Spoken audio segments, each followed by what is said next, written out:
Get the workshop started. AJ, All right. thank you for coming in. Thanks for having me. Thanks for doing all this work. Yeah. Can't take all the credit. Just a portion. Do you want to just dive right in, or do you want me to give an intro, or how do you want to? If you're all prepared, we'd like to do an intro. Yeah, Go I ahead. mean, just briefly, the council is certainly aware and knowledgeable on the overall wastewater issues that we have within the city of Sandy and our consent decree that we entered into in 2023.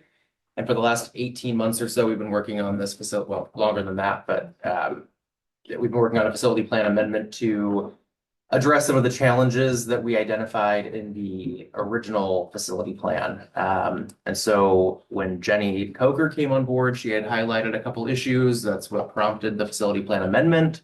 Jenny left, AJ stepped in, he picked up the reins there and continued to work with our consultants to address some of the cost estimates and technical challenges that we were facing. I don't want to steal your thunder, but I'll just give a quick nod to, we also learned about 6 or so months ago, a new House bill that the state legislature passed that really was a potential game changer for us in terms of discharge. It wasn't something that was previously allowable. And so that took us on yet a new path, but that ended with a result that is more manageable in terms of cost. And with that, I think I'll just turn it over to AJ to jump into your presentation and any other comments that you want to share. You want me to go ahead and You show want to us? load it up? Yeah, I don't have a connection over here, so. Well, that's coming, well, it's already up, but I'll just add that we also have a placeholder for the next council meeting, May 18th, to do more of a open house type of event in lieu of a work session, so that members of the public can also come and be a little bit more involved and learn more about where we're at. So this is more of the, this is more of the technical overview and getting you all looped in terms of what the preferred alternative is and what the next steps are. And then we'll have that open house 2 weeks from now, and then bringing back the facility plan amendment on June 1st for adoption, ideally. AJ. All right. Could you bring up the agenda for me? Yeah. Thank you. All right, so gonna buzz through a quick presentation here with a quick overview of everything and then hope to just open things up for a discussion after that. So to start things off here, we are going to talk about our current status, our new long-term discharge alternative, our recommended approach, what an MBR is, and then what groundwater discharge is. So for a quick recap for those of you that weren't paying attention, just kidding. Our around end of fall last year, we had come to terms with the fact that the facility plan amendment as it stood then recommended Gresham as a viable alternative to the Sandy River discharge. So we spent we spent 2025 researching and really digging into that solution. The advantages all proved to still be accurate with the better treatment option for us with getting out of the treatment business, I should say. And then the parts of being a larger part of a regional solution so we could share costs better. Those were great options, which led us down that road. As we dug further and further into the Gresham solution, we found more and more costs, starting with, as we know, the second force main, the redundant force main to get us safely from here to Gresham. And then the route through Gresham itself was more difficult than we originally planned. So while the discussions were positive and Gresham was a viable option, we didn't quite get to a point where we actually figured out their connection cost yet either. And so even with that connection cost, I did not play with that very well. With the changes, we were looking for other solutions. So with the change from the legislature, DEQ is now looking more into reuse of wastewater effluent. So that led us down this path to a groundwater recharge option for a portion of our discharge. We would use direct injection to groundwater. We would be basically supplementing an aquifer that has already been drawn on by nurseries for many years out there and is starting to be depleted. Gives us a variety of options where we can continue to discharge at Tickle Creek when it makes sense, because gravity is always going to be our cheapest option. It will allow us to continue to use our reuse partner for water reuse in the summertime. And then this will also help us in the immediate term with our shoulder season issues. So if we get the big storm in the spring or the fall and we do not have the authority we are not permitted to discharge Tickle Creek and none of our partners need any water, or our partner does not need any water, this would give us the opportunity to have a place to discharge that water. I'll just add briefly, I think you're all aware of this, but the shoulder seasons are really the biggest crux of our issue currently. When we have those really wet off-season events and the nursery doesn't need to irrigate and we can't discharge to the creek, that is where we find ourselves in this position of too much clean water that 3 days later could go to the creek, or 3 days earlier could go to the nursery, or maybe I said that backwards, but either way, it's a calendar date driven issue that we have. And so finding a remedy for that calendar date issue is key. And this helps alleviate that concern. So quickly looking at the three options, our initial approach was a Sandy River discharge. We estimate that'll take 6 to 8 years to complete and cost about $165 million. Conveyance to Gresham is much quicker. We can be done in about 4 years, but the cost for the project is 184 to 195 million. That cost difference is again because of the unknown of the connection fee to Gresham.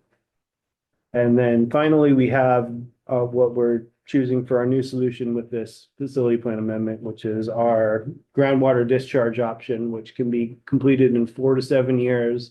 Time frame difference is due, much as it is with Sandy River, to unknown permitting time. This is the first one of these Oregon will be permitting, so we don't have something to base it off of for timing. And then the cost for this is considerably less at 134 to 147 million.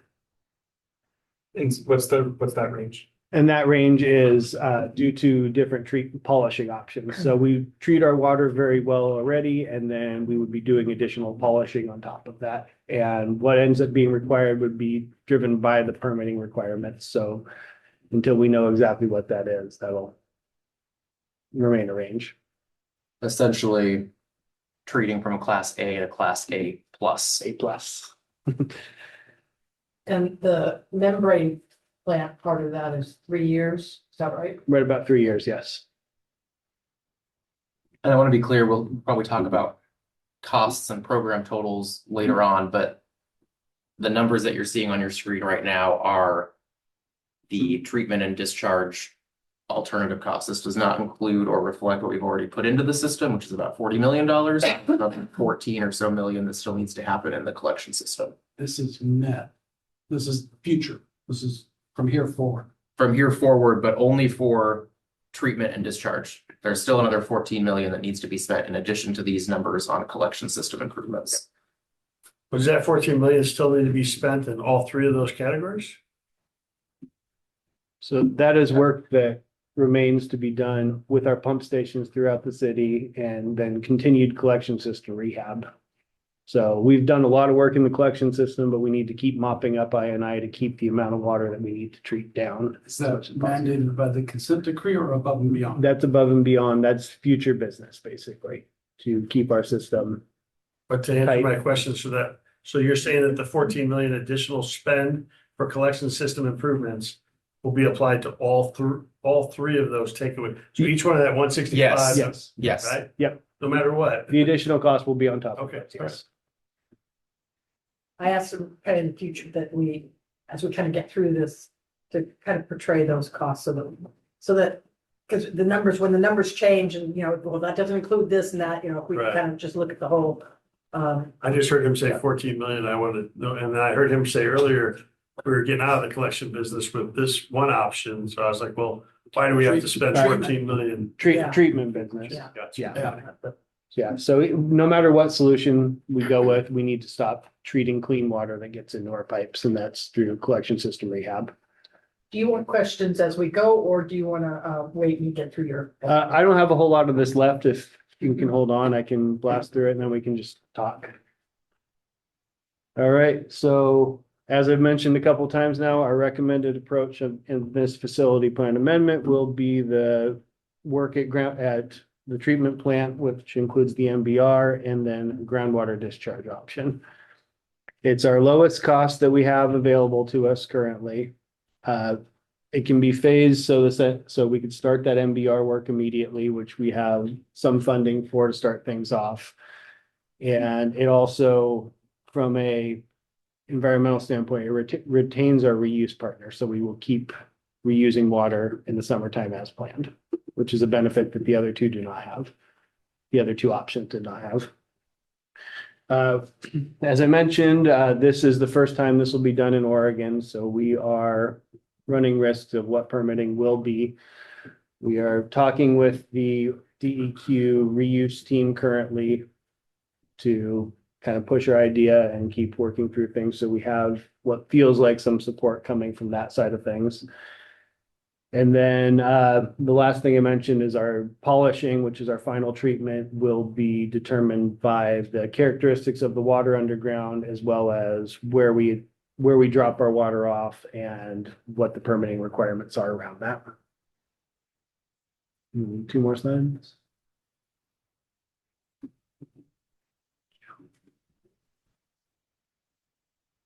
All right, so phase one of this work, as I mentioned, will be in 2 phases. Phase 1 is our MBR expansion of our plant.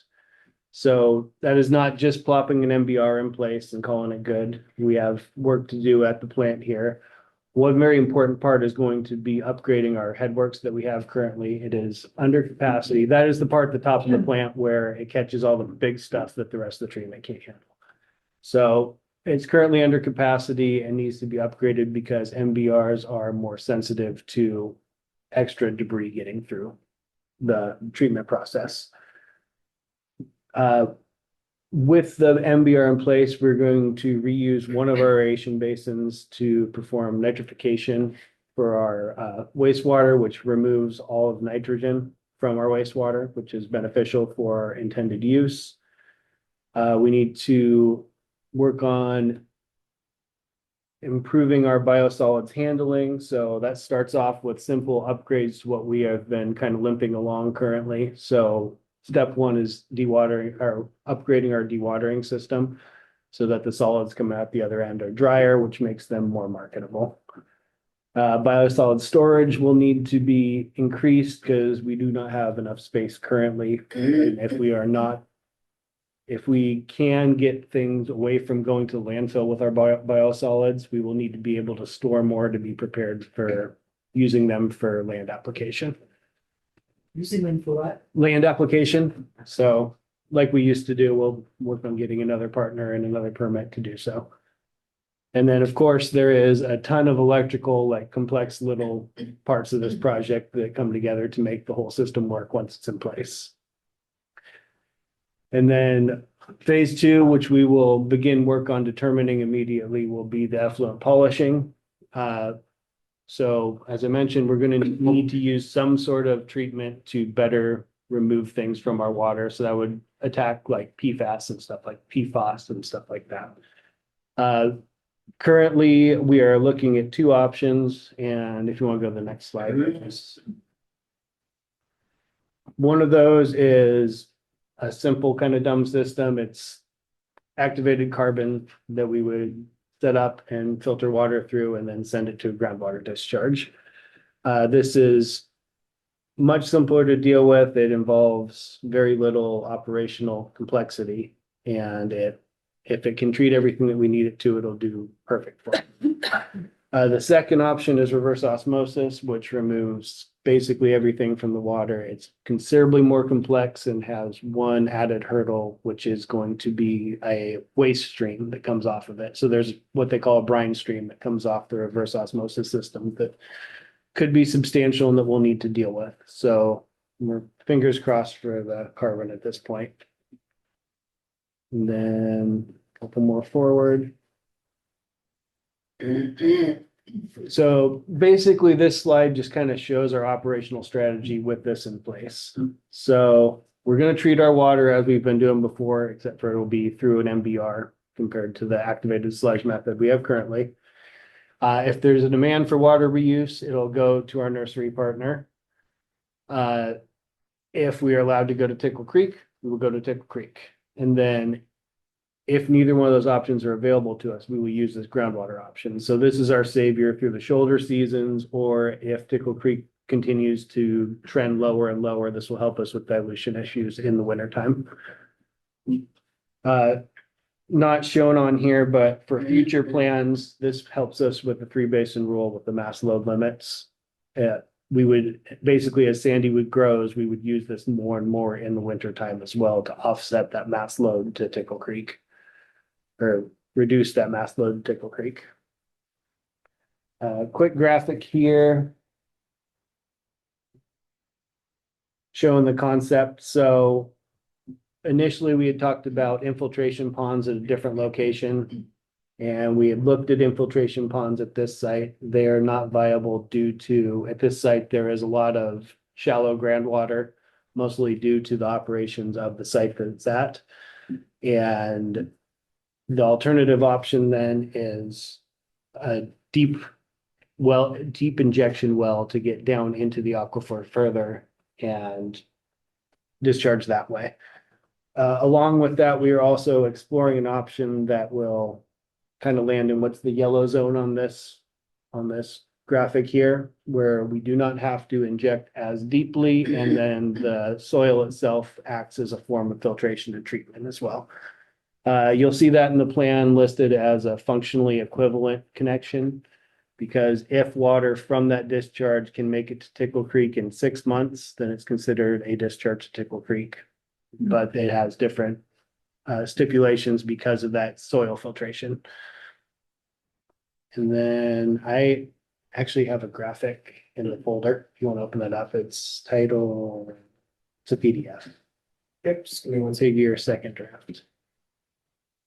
Sorry, I meant to throw this in as the last slide for the presentation and got it in too late.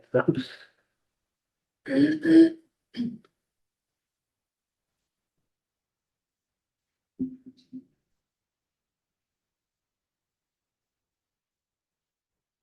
that it? Did I really bring the wrong slide? Is there more slides in here? If you could go to the fourth. Let me get rid of the comments. Go ahead and blow that thing up.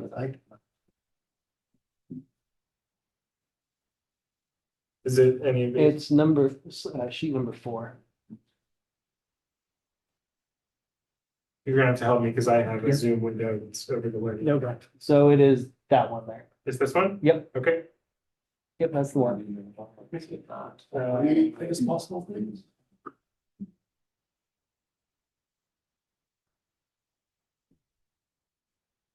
All right, so this is a rough idea of what our treatment plant will look like after the MBR expansion is complete.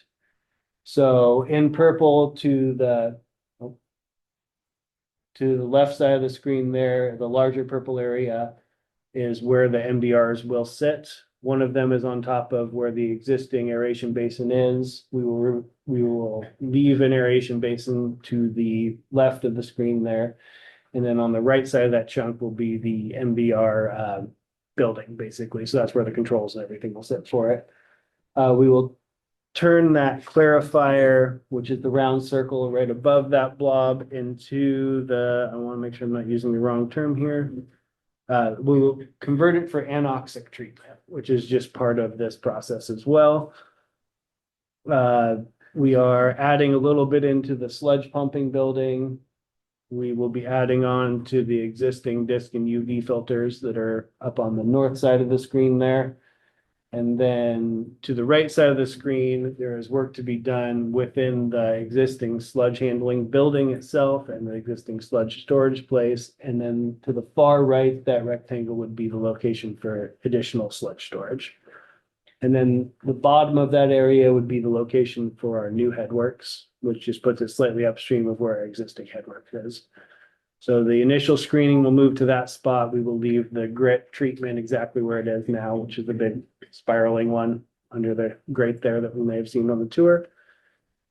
And along with that, we're gonna remove some unneeded structures around the property. And with that, as you've probably all looked through this for a little while here, that's kind of the big change we've seen compared to other iterations of this facility plan amendment. It will be our discharge option itself. There are still some other complexities that we'll need to work through on the biosolids management side of things, and then the collection system as well. So I think with that, we can open it up to a discussion at this point, unless, did you want to jump in for a moment here? Yeah, I could talk all night about costs. But maybe it's better suited to just have the question and answer about the technical component with AJ, and then we can talk about costs, and utility rates and things like that after we get, the technical pieces. So, AJ, could you just share for the record or for anyone watching about how this technology is used in other parts of the country? Oh, the groundwater injection? Yeah. Yes, so in dry states, this is commonplace where they're recharging aquifers for using well-treated wastewater effluent, which is exactly what our plan is. This is also something that is actually being implemented, at least in similar fashion, up in Olympia and then out in Eastern Washington as well. So it's not an uncommon thing. We're not by far the first in the nation to be doing this, but we are just the first in a state that is changing their rules on water reuse currently. Question on your last slide. Yes. There's a lot going on with an existing facility that is already temperamental and problematic. What's the feasibility and the likelihood that you can do this work and stay within our permit for the ongoing operations? So much like the work we've done down there and exactly like the work we're doing up at the water treatment plant, it's all about timing and phasing. So the team that we have operating our plant currently they've got all the bugs figured out, and they're doing, no pun intended, I guess, but they're doing a great job there. So an exact answer to that is going to come in that design phase, which would be starting immediately after this plan is adopted. But I guess what I'm looking for is looked at it with some sort of constructability. Yes. It's feasible within our, I assume it all have some of, at least a lot of it would have to be done in the dry season. Yes, most of it would be done in the dry season. We have the ability, like the aeration basin, which is kind of the most mainly affected portion here, can be run through a single train through all but like the bigger storms. You know, once we get into real winter weather, that's an issue. That it's going to be a lot of timing and coordination to make sure that we get things done properly and plan things out. Thanks. Yeah. Yes, Rich. In regards to the nursery, so what, if I understand right, we're putting into the aquifer that the nursery draws from to water there. What happens if the nursery decides to not be a nursery anymore? Are we going to are we still going to be able to discharge in there? What does that look like when we're giving water to a nursery? All of those questions. So that would definitely have a large effect on our current summer plan for where our water goes in the summertime. And a lot of these questions, I apologize in advance. We're at a conceptual stage still, so I don't have full answers for you, but we would need, with this discharge option, we're not entirely sure what it looks like yet, but there would need to be some form of property ownership or agreement in place so that we have first dibs on that section of property for the groundwater discharge section. In regards to his question, can you elaborate, because you and I talked about this, can you elaborate on the need for groundwater for a lot of those other farms and things that are in that same area? Yes, it is shocking the amount of water that these places do use to farm trees and everything. So being able to supply better well water more well water to these areas is beneficial to this entire area, which has been drawn down for quite some time at this point. Another advantage is currently every 1,000,000 gallons that we send per day in the summertime is 1,000,000 gallons that's not being drawn from wells. Without our solution in place, then that water is going away effectively in the opposite direction out of the wells. Sorry. yeah, I mean, I think there's a real concern in terms of if we didn't implement this solution, let's say went with a Gresham option, all that flow is going to City of Gresham to treat and discharge in their discharge location. And so you have the compounding effect of aquifers and wells that are already, getting lower and lower. And now more water has to get pulled out of those because they don't have 1 million gallons a day going for their summer irrigation uses. And so in terms of how we communicate this with DEQ and during the permitting process, the benefit of retaining our existing partnership so that those wells and aquifers aren't continued to be drawn on at a high level, and then also the benefit of us replenishing the water that is drawn is key. And then AJ mentioned this, in terms of the nursery partner, either some ownership or a 99-year lease or something like that. We're going to have to renegotiate and look at the existing partnership agreement that we have.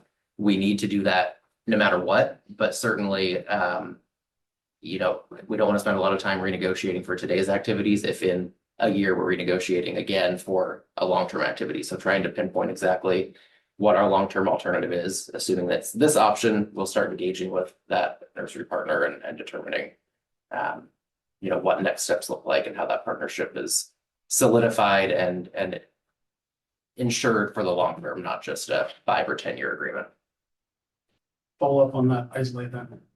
If we secure the rights to do the insertion, and whether help throw whatever vehicle, in your flow chart with 3 discharge options, your decision tree, what if Isley is no longer an option ever?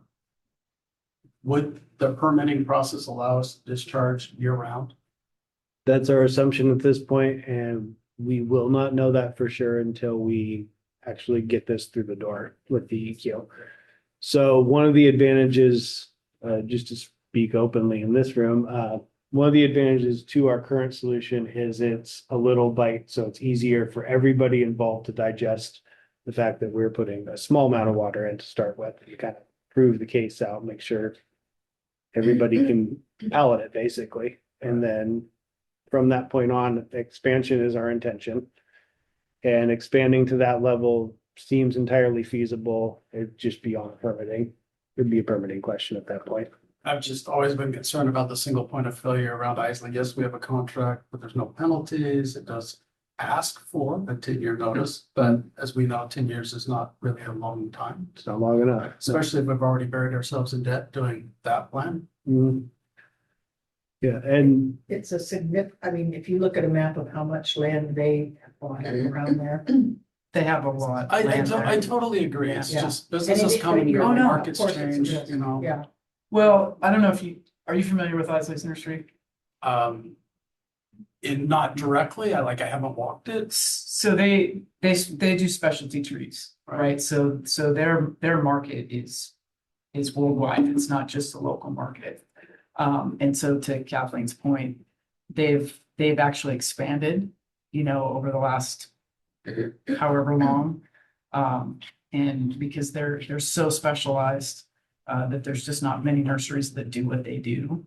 So, No, I think that's Yeah. great. I Yeah. don't say we move away from them. but no, I realize I that. love the. I'm just trying to give you a redundancy and the little ability bit to of- Go somewhere else Yeah. if we need to. Yeah. And even with that, the contract is incredibly weak. We should definitely work to have a stronger contract. But the nice thing about this too is that, all of those areas, like, for example, there's a dairy that's across the street, and they're watering their fields all the time.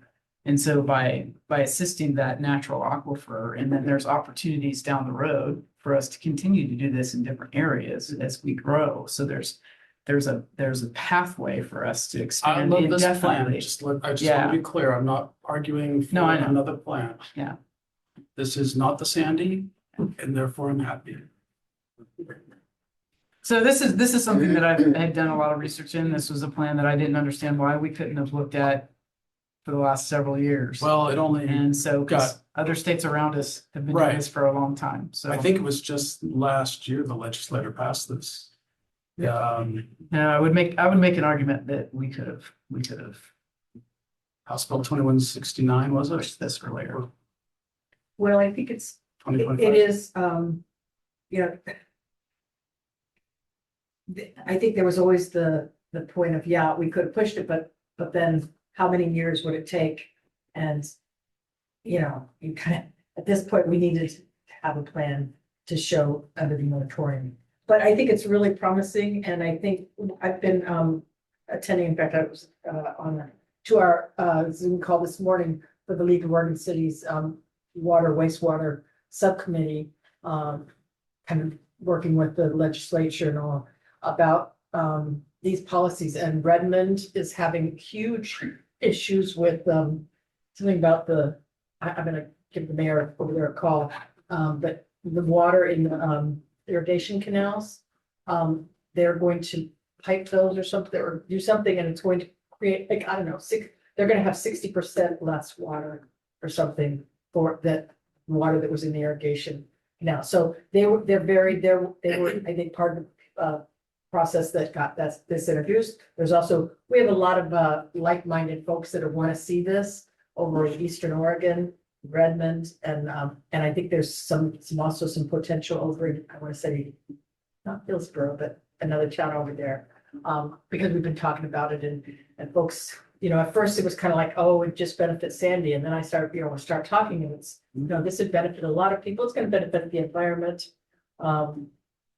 At first, I was a little bit concerned about this, you know, okay, we have an alternative, and why would we still be, you know, going up to Isley and going down to Tickle Creek, and, you know, and even if with the Sandy River alternative, we're still looking at going to Isley and going to Tickle Creek and going to the Sandy River, and I'm kind of going, you know, why would we continue to have, you know, be kind of, I don't know, it sounded a little flaky in the approach of like, just, you know, pick a horse and ride it. But I also understand the benefits of, you know, kind of what they explained to me is that, again, having these options that, you know, as we get the MBR plant built, that kind of gives us some leeway. And then over time, I think we have the option, you know, of kind of being able to kind of, there's some flexibility and some benefits to having backup plans. So I kind of understand and I've been sold on that aspect of it. Counselor Mayton, very patient. I wrote down a few things when I read it, so I'm going to read my couple questions to you, but I want to make a couple comments. One, I love spending less money. Two is, you know, I'm really concerned about, you know, actual rate increases or decreases that a different plan will have on the residents. Second, I'm very conscious of the moratorium and not having it extended any further than it needs to be. And lastly, and probably most importantly, not having any more added pressure from the EPA. Right. So with those things being said, there are unknown permitting issues that we may or may not face in Oregon because this has never been done before. Even though it has been in other states, it's never been done in Oregon before. And it's a completely different legislature than there are in some of those other states. And so my question ties around EPA flexibility to this plan. And have we discussed it with them at all? And that's just the first part of my question. The second part is really all about price. And are there any staffing implications by doing this plan? Do we have to keep the same staff, reduce the staff, or add staff? What's the O&M cost on it for operations and maintenance long term? And what about technical capacity in Sandy today? Will we have to change our knowledge base to do something we've never done before? So that's a multi-part question. I apologize. But those are the things I came up with when I read it. So You may not have all the answers today. I won't have all the answers for you today. As far as staffing goes, for our operations staff, we will need to either have our lead operator increase their current certifications or bring in a lead operator with different certifications, because basically it's set up so different levels of treatment require different levels of certification, and this is up a step from where we are currently. So we add that to our cost matrix when we're doing comparisons. Just make sure we do that. Yep, Please. definitely. Yeah, thank you. And then additional city staff. We aren't required for this particular operation. We still need more with our wastewater operations staff as it sits now, but it's not due to this option being selected. Okay. Additionally, if this discharge option, everything is in place and everything, there's not a whole lot more complexity than what we're doing currently to get to our nursery partner. It's going to a different spot, it's going through some filtration, but at the end of the day, that's just pumps and operating filters, so that's not too complex. As far as the rates go, I know Tyler's gonna want to talk about that a little bit later. And I think I forgot to write one of the things down. O&M cost total, that is included in the consideration for this. I don't have the number off the top of my head. I believe it's actually in the plan to some And that, level. those are more just bullets when you do present that, we have total cost, because when we're doing comparison, especially to Yep. those other two that's already been talked about, I just like there to be real costs associated. Yeah, one advantage to the solution that we're proposing at this point is we aren't pumping year-round water. So going to the Sandy, we're pumping year-round. Going to Gresham, we're pumping year-round. This gives us a gravity option. Power costs keep increasing. Sandy's waste flow doesn't currently support like a cogeneration system or anything like that. So we can't generate a bunch of our own power on site. So as power continues to go up, we can continue to use gravity more and more. So that does, in the long term, drive O&M costs down, but to some extent. Questions? I have a couple. Building on Councilor Nathan's question about the moratorium. And maybe this is also a question for Josh, and Tyler, but if we were to go forward with the membrane plant and then the long-term plan of putting in the groundwater injection system, is it possible that we could get some grace from them on additional ERUs once we got the membrane plant in? So Before the groundwater thing is fully. answering this question actually helps me answer the question I forgot to answer for you. I've been promising a meeting with DEQ and EPA for a while now, and with the timing of these other issues that have come, or not issues, but these other conversations that have come up with DEQ, the timing didn't seem right. We are currently getting a meeting on the books, and included in that meeting, we will have some numbers that we can bring to them. Our last meeting, we talked about our I&I reduction. And we will actually be able to quantify that, because by the time we have this meeting, our leeway team will be running the storms we had in December, basically through the model of the old system before we did our rehab work, and seeing how bad our peaks would have been compared to the fact that we didn't violate this last winter. So we will be talking with EPA about that more. We're having conversations with DEQ currently, but we will have that big meeting and have more conversations about our proposed alternative at that time. Can you reference the initial meeting we had with DEQ's reuse team? Oh, so through legislature, help me out here with who we got to with the state that set this up for us. So we had met with our regional solutions representative Kathy Heisey, who got us in touch with the governor's natural resources coordinator, policy advisor. Thank you, Chandra Ferrari. So I mean, we've been like hitting every angle we can, both internally of DEQ, within the governor's office. Our legislature, the mayor and I had a meeting with Representative Bunch to just talk about Sandy in general and mention this topic. We've talked to Senator Drazen about it as well. So we've been trying to plant this seed. They're all very excited. So yeah, The why don't DEQ you- staffers though as well. Yes, we did.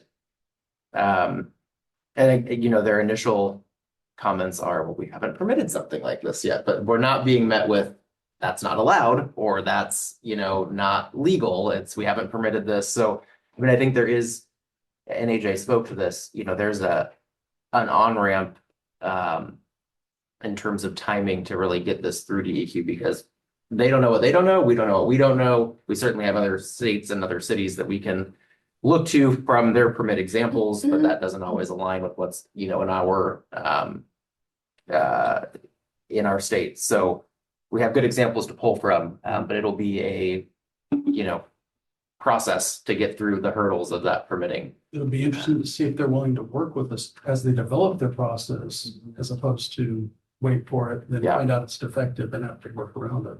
Well, Redmond So- has, like I said, urgency. So we're not the only ones kind of, you know, hurry up, we gotta get this done. So having multiple cities out there who need this right away, we can really, collaborate with them and push back. And I think, again, with the drought and all, that's, Yeah, it's really, I was just gonna say this unseasonably dry and warm winter we had certainly isn't great for, our natural ecosystem, but in terms of our permit and what we want to do and where we want to discharge our water, it certainly lends itself to helping make that case that, we're gonna be pulling a lot of water out of the ground this summer, because it's not coming off the mountains. So we can help, we can be a partner in fixing that solution and helping prevent some of those excessive, dry summers and aquifers getting pulled down if we're regenerating, recharging them. And then to finish that train of thought, so per this document, the MBR being installed gives Sandy the ability to treat to permit limits throughout the planning horizon. So that gets us to 2040, which is actually, there's a footnote in there saying that because of the moratorium, that's closer to 2050. The issue with that is it does not fix shoulder seasons. It does not fix the three basin rule. So there will be a conversation started at this meeting about that. And as we get further along with the MBR, then we'll have more conversations about, we've got this level of treatment. Can we continue to develop further, basically? kind of on that, I was asking the question a little bit this morning at that meeting about, when you base everything on calendar dates, which has no meaning at all and not on stream flows and rainfall and all that, I think there is kind of interest in kind of pushing more towards that science approach rather than just arbitrary and capricious dates. How does this alternative, the three basin rule and the 10% dilution rule, how does those rules affect this alternative? So this alternative is our safety net for those scenarios where, because of the shoulder seasons or the permit window or the discharge window we have in our permit, this gives us the place that we can discharge if Tickle Creek is dry during our permitted discharge season, or if Sandy's wet during the non-discharge season. So our intent for this is we will go to groundwater whenever the creek or our nursery partner are not available for us. Is it possible getting to A or A plus quality water that we would get that dilution, 10% dilution factor loosened? That is not, so we are currently finishing up our permit renewal. As you know, we've been extended since 2013, I believe is when our last permit expired. That is not on the table currently. That No. is, Not now, but going forward with this new alternative and a new, that is a Permit. conversation that we will continue to have, but there's nothing really to base it on there with DEQ's current permitting standards. That would, I think and Josh, you might want to jump in here if you're here, but I think that triggers their anti-degradation and anti-backsliding rules that they have in place.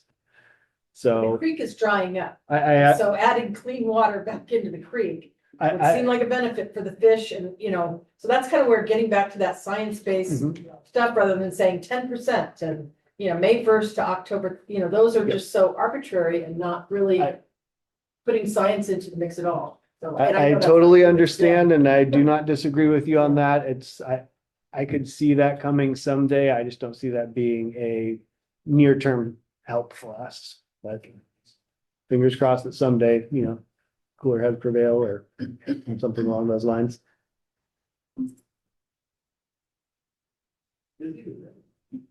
And folks, do you have any questions? You want to spend a few minutes talking about rate projections, or we can just skip that whole topic if you'd rather. So I do Can not throw one have, last thing in? yeah, absolutely. So. So A chart in there. And Yeah, say the the chart's chart's pretty clear. It's pretty clear. There is a chart. Well, go ahead, AJ. and So- finish your- I just want to ask, clarify. So you said there could be some kind of a relief on ERUs with the MBR plan. That's possible. It's a possibility. It's going to be a conversation and definitely some back and forth with EPA and DEQ on whether that would be permitted or not. Just by the fact that it doesn't change our shoulder season Oh man, shoulder season issues. It doesn't change our, I'm gonna interrupt you really quick. It doesn't change our shoulder season issues, but we have excessive wet weather events that happened last December with the neutralization basin that had been expanded and we didn't even touch it. Because we were able to handle the volume of water that was coming through the system. And so I think that's just another part of the story, right? That we have this area that we can use as a temporary, release valve for us that we didn't need when we had flows of X. I'm not gonna quote what the flow was in December. I don't know that number off the top of my head. 7, but it's all part of painting that picture, right? We've, reduced X millions of gallons of I&I coming into the system. We've increased our capacity by X millions of gallons. We haven't had to utilize that existing or extra capacity with the equalization basin. So all of those things independently are really important, but I think all of those things packaged together is a really compelling story that we do have extra capacity and we do have the ability to manage a little bit more growth than they previously thought. Did you? So Councilman, just, did you have any other questions? No, I'm just checking that list. They're all taken care of. So Okay. hey, I should stop then. Just so the council understands, if this facility plan is adopted in June, our intent is to start immediately working towards both an MBR and getting plans in place to start that. There's a lot of groundwork that needs to be done, basically exploratory work to figure out the groundwater solution. I'd like to have an RFP ready to go for an MBR design consultant like July 1st, basically, if possible. Get that rolling immediately. And then at the same time, we'll be getting consultants in place and working with our Stantec team on the research for the groundwater. So that'd be some geotech work and things along those lines to really get the picture of what we're going to be discharging to. The only pushback I would give on that is, I'm not sure that Stantec, if they've never done this before, then, getting somebody who from Washington or wherever who has done it before might be a better And partner to kind of take us through in an efficient manner. yep, and I think to try to stay as cost effective as possible, it's going to be a hybrid approach. We're going to use what expertise we have on staff with the Stantec team to push the parts where they can handle things. And then, as we move forward, yes, it'll go out to design consultants. But the intent there is to get us to a point where when we put something out for bid, it's clear what we want as opposed to just an open-ended, hey, we need to do something type of design approach, because that can cost us a lot of time and a lot of money. So. Want to go ahead on the numbers? Oh, sure. So you've seen them in the staff report. I think it's on page page 5 of the staff report. The initial table that's on page 5 is the rate schedule that you had seen back in December of 24. That's the last time we talked about wastewater rates. And so I wanted to include that just in terms of context. The last number that you saw, sort of just setting the stage. I went through each of the different scenarios that have been presented to us, which includes the Sandy River option, the Gresham option, and then this groundwater recharge option, and costed them out with the best knowledge that we have today based on the capital costs that have been identified with our consulting team. These rates also reflect the additional $14 million that needs to be spent on the collection system that wasn't captured in AJ's slide, but they are captured in my rate model. So this reflects the 40 million that we've spent, the money that we need to spend for treatment and discharge, and then the remaining 14 million on the collection system repairs. I want to do a big caveat that these are my preliminary numbers, just to try to set a framework for what we could see. Once a alternative is adopted, we will immediately get FCS back on board to do their comprehensive rate analysis. It takes them a lot of time to do their rate modeling, and it's very expensive, so I didn't want to pay for 3 iterations of that work that wouldn't be needed. So just keep that in mind, that these are what I think is a pretty good estimate, but subject to change once we get that refinement done with FCS Group. we still don't have 3 options though. It's really 2 options. It's either this option or the Gresham option is what we've lived through. Yeah, so I guess let me jump back, and AJ, I'm glad you're still sitting here. The the initial step of building an MBR plant sets us up to do groundwater recharge, or you could also go to the Sandy River with that. Both of those alternatives have the same First step. initial first step, which is constructing that MBR plant. The original Sandy River outfall plan had called for an MBR plan. Right. Then we went away from it, Mhm. but. we could go Right. back to it. So that is the middle of the road in terms of cost. If we, you know, move forward with So doing it's, it. so then it really becomes, I'm sorry to cut you off, it Nope. really becomes building an MBR or not building an MBR. That's the I mean, question. that's one way to look at it. Yeah. Right. Yeah. It's an MBR plant with two different discharge alternatives Correct. or no MBR plant and pump it to Gresham. Okay.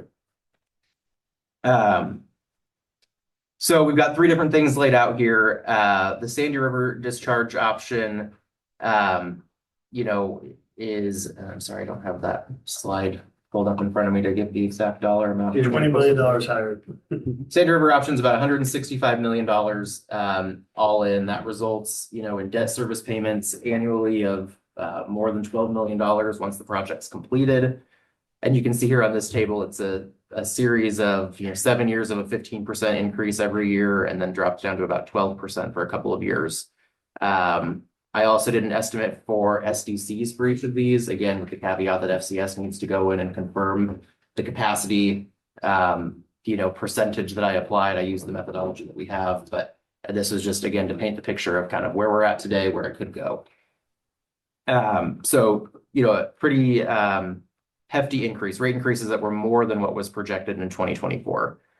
I was gonna ask, you know, so we got 6 million in 2025. Is that included in here? $1 million is included in the Sandy River option. $5 million is not, because the bill language was build a pipeline to Gresham. So it's not reflected in that Sandy River option. The next section that was studied in terms of rates was the Gresham discharge option. Again, even higher rate increases, not to be expected given the price tag of that Gresham alternative. Mayor, to your point, that does include the $5 million in grant funding that we secured, as well as the additional $1 million from the feds. But we're looking at, you know, annual debt service payments of about $14 million upon completion of that project. With an even, you know, higher system development charge projected. And then the third category is the groundwater recharge. Puts us at about, you know, $10 million in annual debt service. It's a series of 12% rate increases, so less than what you had seen in 2024 by a couple of percentage points in those initial 5 or 6 years. You know, we have 15% and 14% built into the budget for wastewater rate increases. We'd be looking at implementing a 12 and 12 under this approach. I would be recommending, or am recommending, that we move forward with that 12% in the very, very near future, and then we'll get the rate model done with FCS. If there is any savings, we would see those in the out years. Maybe that 12 goes to an 11% or something like that for year 2. But, you know, we've been doing these rate increases annually. It's certainly time to continue down that path of ensuring that we have, you know, consistent rate increases, trying to avoid a really significant jump. What we don't want to do, you know, is a 25% rate increase or something, because we don't do a rate increase for 2 years and we got to make up that revenue that we didn't collect. So in terms of future rate increases, they're still high. You know, there's no, I'm not going to sugarcoat that. It's still more than any of us would like to have for our utility rates or for our wastewater rates specifically. But the groundwater recharge alternative is less than the previous rate increases that we had presented to you all. Overall, that project is something that is viable and attainable. Costly, yes, we'll do everything that we can in terms of looking for state and federal funding, low interest loans, you know, all the things associated with making that funding package more manageable. But in terms of the 3 options that we have, it's the lowest cost and is something that we could move forward with as quickly as July in terms of putting out an RFP for services to design the MBR plant. On your pricing that you give us in June, can you put, I'm asking you if you can put a 5, a 10, a 15-year, maybe even a 20-year projection on rate? Because what I'm seeing is after 32, it's all the same, 12 across. So really it's the first 5, 6 years that everything's gonna be bumped, and that's gonna have a real cumulative effect long-term on that rate, and I would want that number to be known to our residents, whether, you know, why a decision is being made one way or the other. So that would be beneficial. And then my second point would be, because we're the first in the state to use this program, I would only guess that there's gonna be somebody on legislation that wants to wave our flag. Because somebody's gonna want a piece of it to say they own it. We should be asking for money every day for this, Definitely. because we are the tip of the spear in Oregon for this project. And it would be great if it comes to fruition. Yeah. Or, I mean, I was kind of saying that, you know, we'll be the guinea pig, and then Jeff pointed out, we're not guinea pigs here, they've done It's this already all been over the done, place. right? We're the innovators here in Oregon, we're leading this, and that's kind of how we've been doing it. Tip of So the we're spear. really starting to put together talking papers to kind of, to really push that. So did we lose that five, if we go to this option, not that 5 million is a lot, but we lose that 5 million we got from the legislator? We're gonna try to, I understand we're trying We to get will it back, but be- essentially we've lost it because they're going to do a sleight of hand is what they're gonna do. The bill language is very clear that it was for Gresham, so if we have any costs that we have not attributed elsewhere to another funding source, we will attribute them to that $5 million and get reimbursed as much as we can, but ultimately, if we're not doing work that aligns with the Gresham option, we wouldn't be eligible to seek that full reimbursement. since that point, we've been going after the money, like the 1 million, and we've gone after 5 million that we're getting, asking the feds this year. It's just going to stuff that has to be done anyway, so that we're not in the same boat again.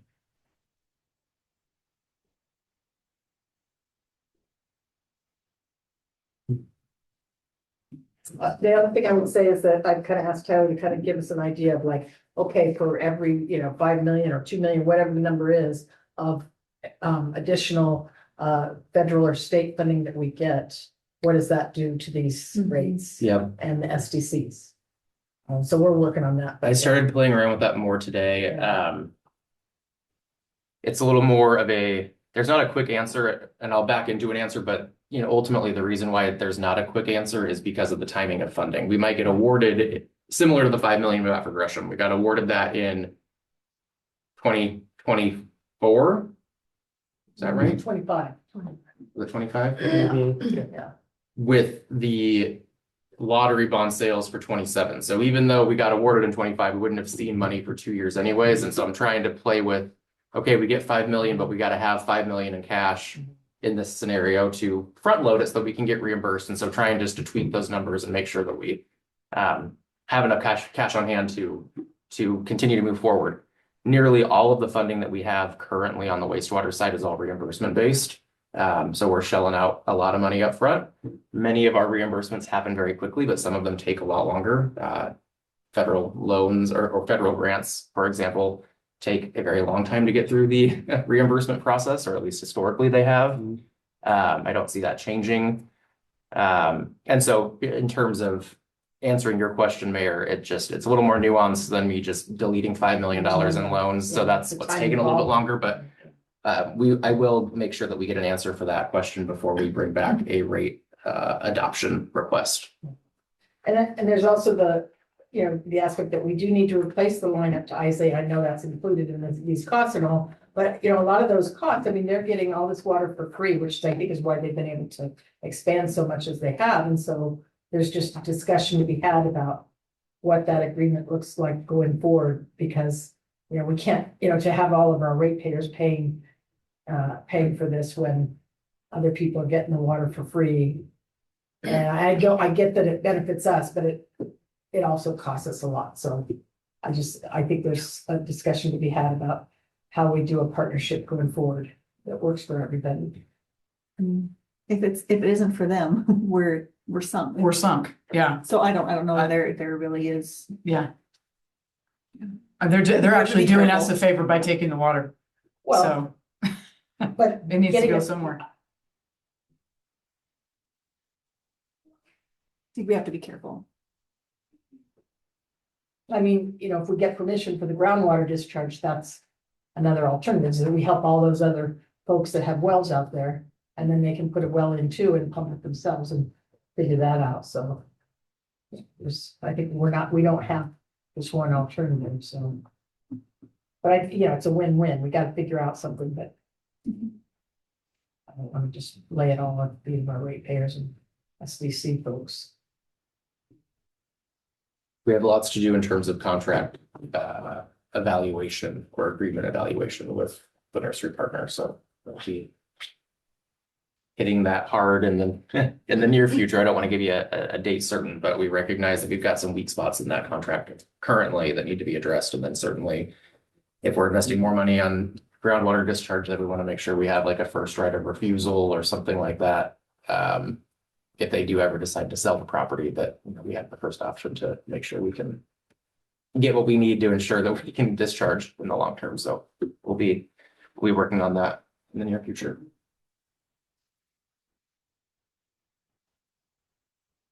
Okay, any other questions, comments? Good job. I'll just say thank you for your patience as we studied and reworked and drafted and restudied and recosted and re-engaged and all the things over the last 18 months with this amendment. AJ, you and your team have been, fantastic at kind of every turn, not getting discouraged in the process. And I appreciate your time and energy and commitment to getting us to a place where we have something that is viable and feasible to move forward with. Unless there's any objections, we'll still plan to do sort of an open house style event 2 weeks from today at 6 p.m. instead of a work session, so we can answer any questions from the public if they have them. Answer any other questions that you all may have over the next couple of weeks if you think of anything else. Start earlier. We certainly can. An hour enough, people to come in and. Well, I was thinking either we do it from 5:30 to Yeah. 7, or we started at 6 and go, and then start the city council meeting at 7:30. Do you have a preference? I think we start at 5:30. Wendy, yes. Yeah, 5:30 is fine. We can always Okay. do it. I mean, if I happen to not be here for that part, that would be okay. I think if we can make it, we can. Okay. 5:30. All right, that, For me, it's a potential. If I'm not here for that, like Rich just said, it's okay too. Just with my schedule. all right.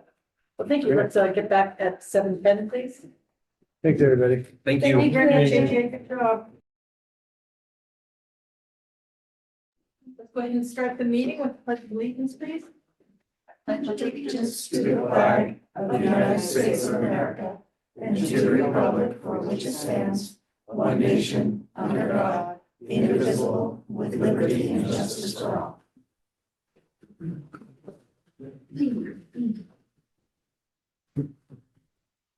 Okay, we have a roll call to start, please. Yes, Councilor Mayton, Present. Councilor Smallwood, Here. Councilor Sheldon, Here. Councilor Ramsayer, Here. Councilor Hanley, Here. Councilor Hopkinson. Here. Mayor Walker. Here. Okay, we have a little bit of a change to the agenda. We have somebody here to talk from the it is Mental Health Month this month, so we're gonna have a little change there, and then we'll have them after the Mount Hood Community College. But other than that, we've got the consent agenda, Mount Hood Community College presentation, a public hearing ordinance on the pre-House Bill 2005 compliance amendments.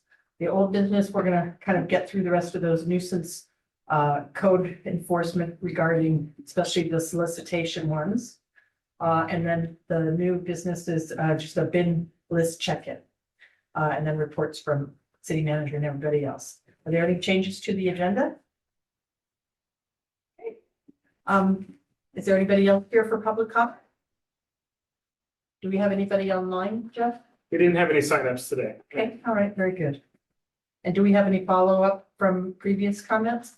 No follow-up. We did have we did receive 2 public comments at the last meeting, but they were candidates for districts 51 and 26, so no follow-up needed. Okay, all right, our consent agenda. I thought it had more than that. Oh, it had some, that's right, those were attachments. Okay, so I may have a motion to pass the consent agenda, please. Make a motion to accept the consent agenda.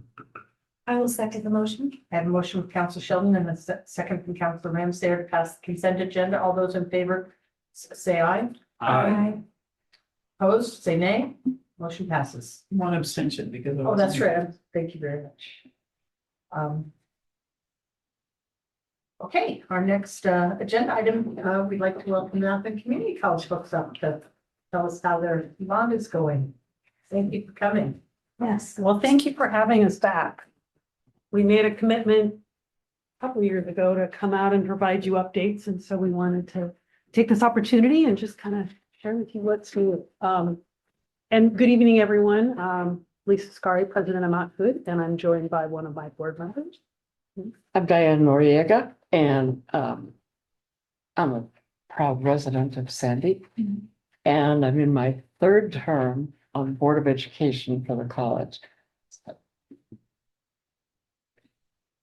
So we're just going to take a few minutes tonight, kind of give you an idea of where we are, some of the things we're focused on, and more importantly, how our partnership continues to advance opportunities for students in our district. Just a reminder, Mount Hood has been around for nearly 60 years. We started in 1966 and awarded our first degrees 2 years later. And since then, our role in the region has only grown. Today, we serve a very large geographic diverse district with 3 counties, 3 campuses, and over 1,200 faculty and staff. Last year alone, we awarded nearly 1,500 degrees and certificates, while keeping tuition affordable at $124 per credit. I want to add, we have an amazing foundation. You might have seen in the Sandy Post, they had their annual fundraiser where we raised over $250,000. That's just a part of what they've contributed to students. Last year, they donated nearly $1 million in scholarships. So really this commitment to keep education affordable in our region. Our whole focus is to take students where they are and to help get them to where they want to be. This includes everything from the dual credit in the high schools, basic education, GED, English as second language, more than 100 career and technical education programs. And then we also do non-credit opportunities like community education, business training, apprenticeship programs. We also are the only community college in the state that is has an opportunity or is approved, there we go, to offer an applied baccalaureate degree in cybersecurity. And we will actually be graduating our first class of graduates this spring. So we're excited about that. And I just want to add that this breadth is intentional. We really think it's important to figure out what our district needs and figure out ways we can respond. So I want to pause because last time we were here, we were talking about the bond and the possibilities it meant for our district. I just want to say thank you. The support that we've received, we were able to pass it. I was even more delighted that when I got my tax statement this year, I looked and the rate that we had told everyone, it was actually lower. And so we were able to pass the bond, keep our commitment to our taxpayers, and actually return on that investment. We are the only educational institution in Oregon that has been recognized with the Governmental Financial Officers Association with their Triple Crown Award, and that's for financial stewardship and accountability, which we take quite seriously. I also like to add that the institution contributes $423 million collectively annually through both our operations and the wages of our students that they earn out in the community. Our students, we served more than 18,000 students last year. 65% of those students are first generation. And that means they're first in their family to go to college. 75% are attending part-time. So we really try to figure out how, back to that, how do we meet students where they are and where they want to go? How can we figure out how to meet that with their ability to not go full-time? 2/3 live right here in our district and 40% are students of color.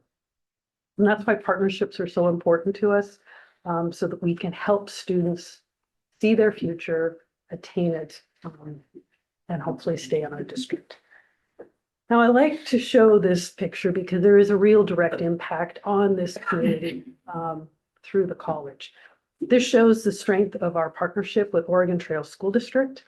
So you'll notice each year the growing numbers of dual enrolled students. These are students that are earning college credit for their class in high school. And at the same time, they're saving all that tuition money because they're not having to pay that if they were to come after they graduated. The second number shows the number of students that have graduated from Oregon Trail and are currently enrolled. And you'll notice that number is significantly higher. There's hundreds of them. And I think it's important to point that out, that there's a lot of Sandy residents that are at Mount Hood. We're also pleased that this year we're back to our pre-pandemic levels of enrollments. So with that foundation, let me transition to our bond work. Because this is about building for the future together. So when the voters approved the bond, they did so with clear expectations, responsibility, transparency, and impact.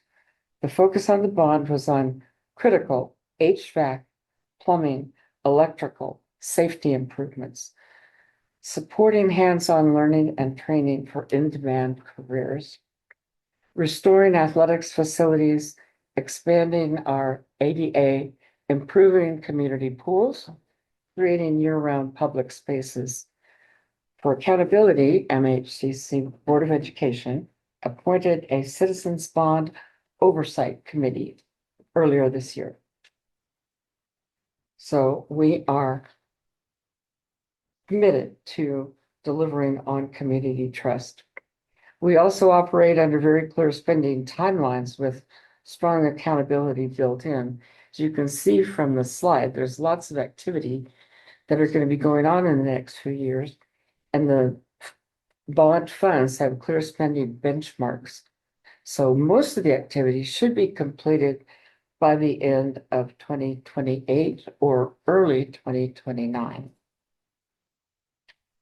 And then we learned just how important credit ratings matter here. Because of our strong AA2 Moody's rating, we were able to leverage the bond to secure additional proceeds, bringing our total bond revenues to $147.3 million. The bond that you approved was for $136.4.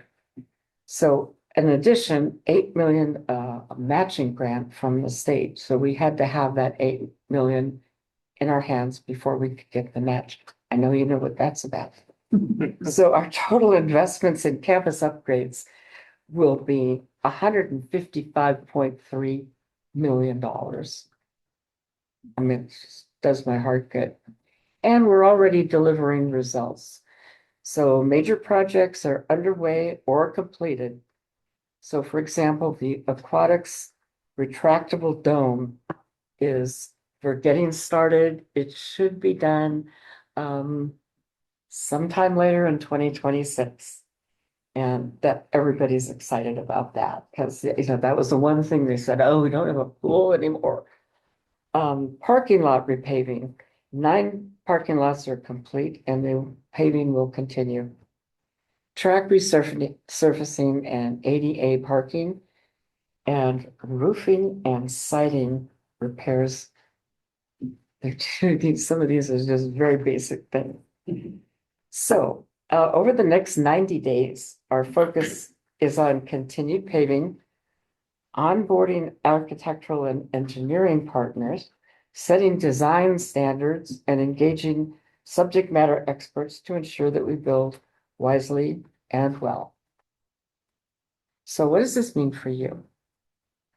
Obviously, the improved instructional facilities and our improved community spaces. All this investment leads to real outcomes. Improved instructional facilities support high demand fields, stronger partnerships, clearer pathways, and a more attractive campus for students. An example for that is we're consolidating all of our health services programs into one hub where there can be interaction, and all the students that are in those career paths will be able to work much better. Community spaces improvement, meaning year-round aquatics. So having that retractable roof means that there can be swim meets year-round. A resurfaced track gives us more options for public events. This is about serving students and serving the broader community. So stay up to date on what we're doing. You can go to our website because they're tracking the projects and progress towards our goals. And on the site, you can also get on our mailing list if you'd like to receive updates. So now we're going to talk about our 60th anniversary. Yeah, so that's our big news for next year. We're turning 60. A significant milestone for us. And I love this picture because Barney is our mascot, Barney the Saint Bernard.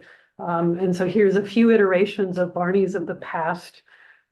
Seems to be a popular thing with the kid. But we see our 60th as both a milestone for the institution, but also a chance to reflect on what we've accomplished, but more importantly, where we're going into the future. And so we envision this year of being a chance to share stories of the past, but also think about how do we need to adapt? How do we need to look if we're looking for the next 10, 20, 30, 60 years? So we'll be focusing a lot on that. It'll be a year-long celebration, so lots of opportunities to invite you to join us and celebrate.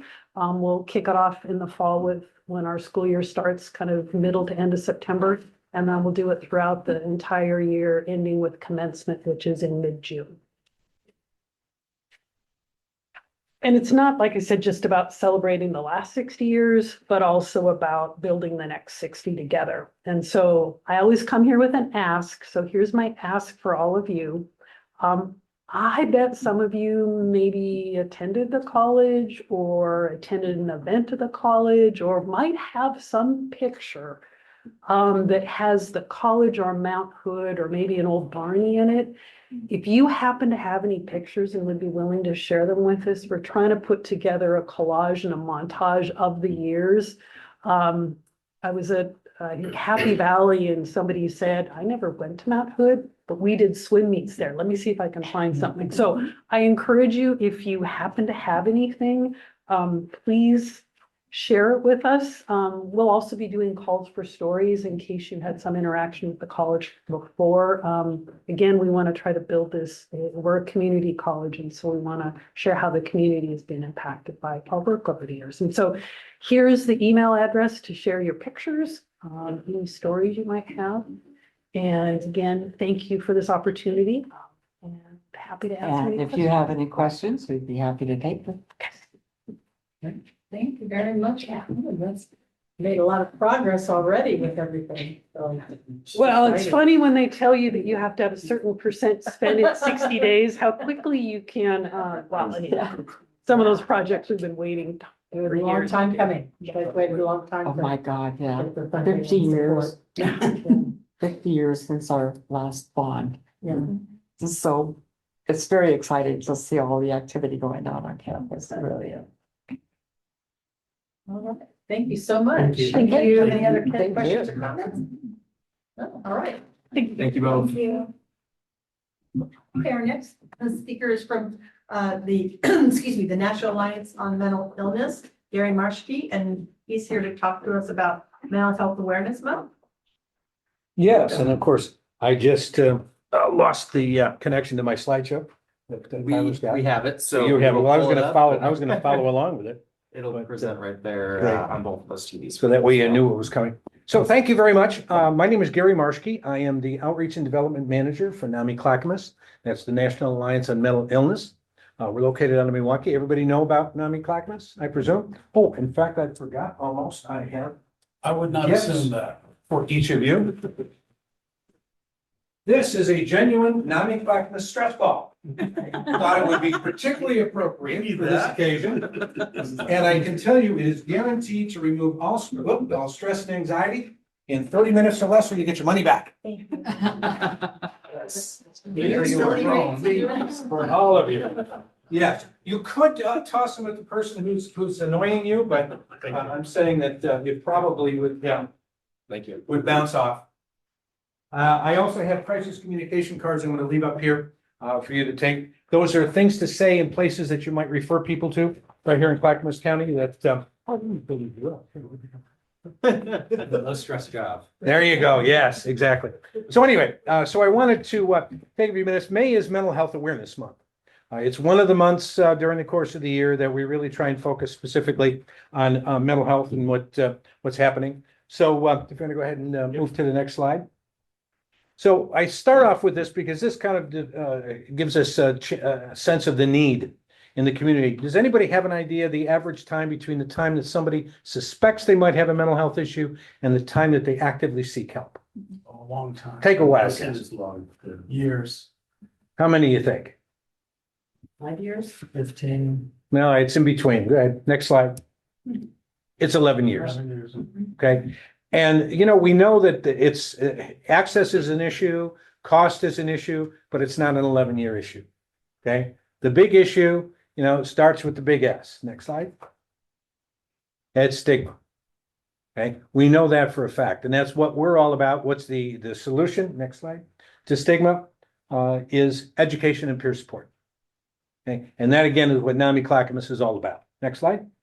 So what do? We got 3 classes that we offer on a quarterly basis. Peer-to-peer class, which is for individuals with mental health issues themselves. It's an 8-week class. They work on a recovery plan. They also learn a lot about their diagnosis. It's absolutely amazing how few people that have a diagnosis don't know anything about it. So they learn all about that in that particular class. Family to Family is another 8-week class for basically everybody else. People who care for or about somebody with a mental health issue. They learn about their loved one's mental health issue. They develop a lot of empathy as a result of some exercises that we run in the class. They also work a lot on self-care because we know how hugely important self-care is to anybody who's a caregiver. And so if you can't not taking care of yourself, you're really not going to be able to take care of somebody else very well. And then there's NAMI Basics, which is for parents and caregivers of younger children. You know, we know that younger children have a few challenges. Number one, there's a lot of behavioral issues that could mask or be confused with a mental health issue. So we help them understand some ways to tell the difference. Also to advocate for that youngster, because we know that the system is not set up to meet their needs. No matter how much we've tried, it's just not there. So they need to be able to advocate for those youngsters that don't have a voice, maybe don't even have the words. So those are the 3 classes that we offer. Next slide. We also have a variety of support groups. We have 3 weekly connection peer support groups. Those are for people with a mental health issue. We have a weekly and a monthly family support group for everybody else. We also have a Spanish support group for both individuals and family members. We have a Spanish language book club. We have 2 other book clubs in English. We also have an Art with Heart art therapy group, a women only group, an LGBTQIA2S plus group. And we host 2 groups, a suicide bereavement group for people who have lost someone to suicide, and a Compassionate Friends, which is for someone who's lost a child. So those are all the support groups that we have. Next up, we also have a special program in the jail that we just started. Actually, we piloted it in 2019. COVID hit. We brought it back in 2023. We've revised it, enhanced it, and expanded it. It's now 3 weekly classes in the Clackamas County Jail for adults in custody. So you have 3 cohorts of 10 that come in for the class. We have a weekly support group for men and women in the jail. We also then now have a post-release support group to help them with their transition and accessibility to our peer support specialists. We have 3 of those who will help them with navigate their post-release transition. Next up.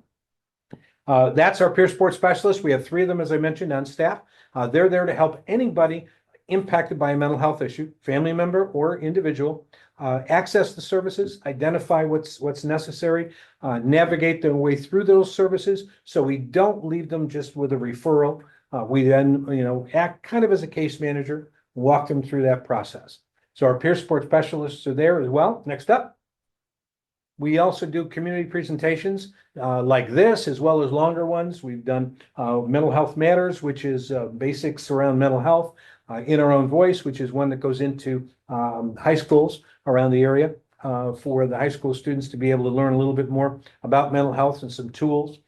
We have QPR, which is a crisis intervention class that we do. So you can see we've done 124 presentations of that nature in the last calendar year. So we're really out in the community doing a lot of education in addition to our classes. Next up. Best part about it, everything that I just described is available at no cost. All right, there's no diagnosis, no referral, no insurance involved. We don't get any of that involved. No cost, which actually turns out when it comes to rising costs and limited access, the best way to provide people with the services that they need. However, it's also the world's worst business model. Which is why we do things like the next couple slides. We do things like fundraising. Okay, we have our stand-ups comedy night in March that we do, where we bring 5 comedians in from the Northwest and have them talk about not only their mental health issues, but the rest of their material. Our NAMI Walks is coming up in May at Peninsula Park in North Portland. Our Party with a Purpose Gala is in September at Gray Gables in Milwaukee. And then our Champion Circle is our sustaining monthly membership, modeled after OPB, of course, as they all are. And that's an opportunity to support us on a monthly basis for as little as $10 a month. Next up, we've got upcoming a theater night. We have a partnership, now it's 2 years old, with Clackamas Repertory Theater, where they give us one night, give us a bunch of tickets and say, here, go sell them. We keep all the proceeds. In other words, doesn't cost us a dime. This year, it's going to be Laughter on the 23rd Floor, coming up June 25th, which is Neil Simon. It's about working in the writer's room in the 1950s around Sid Caesar's Show of Shows. So it really is a fun night. And then in December, we'll have one with Stumptown Players. It looks like it'll be Annie. We're just negotiating the final terms, but that's the one that we think it will be. And then starting next year, we're going to have a third one with Lakeview Theater. So we'll have one in the middle of the year. So there's a great opportunity. Again, all the proceeds go to us. Next up. So we also use volunteers, which is one of the ways that we deliver our programming. All of our programming was originally designed to be delivered by volunteers with lived experience. Since COVID, we determined that, you know what, we really do need to have some staff people there available as well. So now we pair up staff with a volunteer. And that's been a great working model for us to keep the programs going. But we're always looking for volunteers to teach, facilitate, provide all kinds of things. We just inherited what we call the West Wing. We have a low building that we're in front of Providence Milwaukee Hospital. And there's us at one end, and there's a couple of tenants, and then there's a spot at the other end. And we just inherited that spot thanks to Providence. And so we're now looking for people to help us clean up and paint the West Wing, as we call it. So we are always looking for volunteers for special projects. And finally, any questions? That's it for me. That's my pitch, my presentation. And that little guy is my little therapy dog. His name is Carlin, named after George, yes, because he makes us laugh so much. But anybody have any questions about what we do? I'm just real grateful as somebody who's, with family situation, consumed a lot of mental health resources around the area. It's nice to know what you do. And I think, as mentioned to you earlier, how important as we look at our homelessness and other situations, to make sure that we include these guys with our other roundtables. We haven't done that in a while, but these guys should be included in part of that. Absolutely. And as I said, we'd love to. We'd be happy to come out and be a part of that in any way, shape, or form that we can. I mean, we recognize that the vast majority of people who are houseless are also have mental health issues and coexisting conditions with substance misuse. So that whole trifecta really does cause some major issues, which is why most of them end up in jail. How long have you been involved in this? I've been with NAMI Clackamas since 2017. I am actually senior staff, both in two ways, longevity and age. Legacy, though. Not help. Well, yeah, I love the work. This is why I do it. Any comments or questions or? Thank you so much for all that. Thank you very much. Thank you. Really appreciate it. Put those stress balls to good use. Yeah. Already am. All right, Thank you, Gary. Nice to meet you. Thank you. Thank you. You're welcome. Okay, our next item on the agenda is a public hearing for House Bill 2005 compliance amendments. Yep. You ready for me? For us? I think so. Thank you, Mayor. It's a Uh-oh, thanks, Jeff. Give your script, Mayor. Yep, I'll stop. Okay, so we'll get started. You ready for that? You ready for me? Okay. For folks in the audience or online, the opportunity to offer public testimony on, well, first of all, I'm going to open the hearing at 7:38 for ordinance number 2026-03. But folks in the audience or online, the opportunity to offer public testimony for this hearing will occur after the staff report concludes. The hearing steps are that we will, we've opened the public hearing, and are there any abstentions to declare? Hearing none. Are there any conflicts of interest to declare? Hearing none. May we please hear the staff report? I've just got a few opening remarks and then I'll turn it over to Josh to provide some additional context here. But as you'll see in the staff report in 2025, the Oregon legislature adopted House Bill 2005, which prompted us to sort of look at our code and see what changes needed to be made. In doing that work, BEH identified some sections of the code that were significantly outdated, I think 1989. So as old as some of us in this room. Careful. And so that really highlighted the need to bring a couple of these items before the council to get the code into compliance. I'll let Josh talk about what those specific changes are, but just wanted to provide some context that you are not adopting changes to address House Bill 2005 tonight. That was sort of the precursor to how we identified the changes that are presented to you this evening. Josh, I'll turn it over to you. Sure, okay.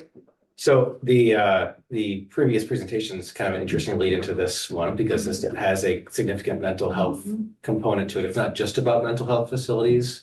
There's also physical disabilities that are part of it as well. But it is part of 2005, which was focused on mental health issues. As Tyler said, this is a code cleanup project. House Bill 2005 made a number of more significant changes to the law, which are currently being challenged in court.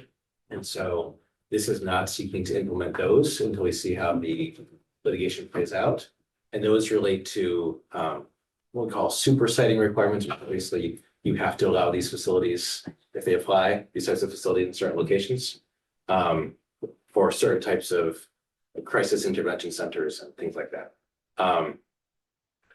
2005 also made some minor amendments to some other statutes that are at issue here, some minor word changes that, as Tyler mentioned, have been in place since 1989. And for whatever reason, were never implemented into the city's code. So this would incorporate those previous statutes with the 2005 amendments to them, but not the supersetting aspects of 2005. The code amendments are basically a copy and paste of the definition of certain terms from the state law, and then amending the allowed uses in various zones to allow those defined types of uses where they're required to be allowed.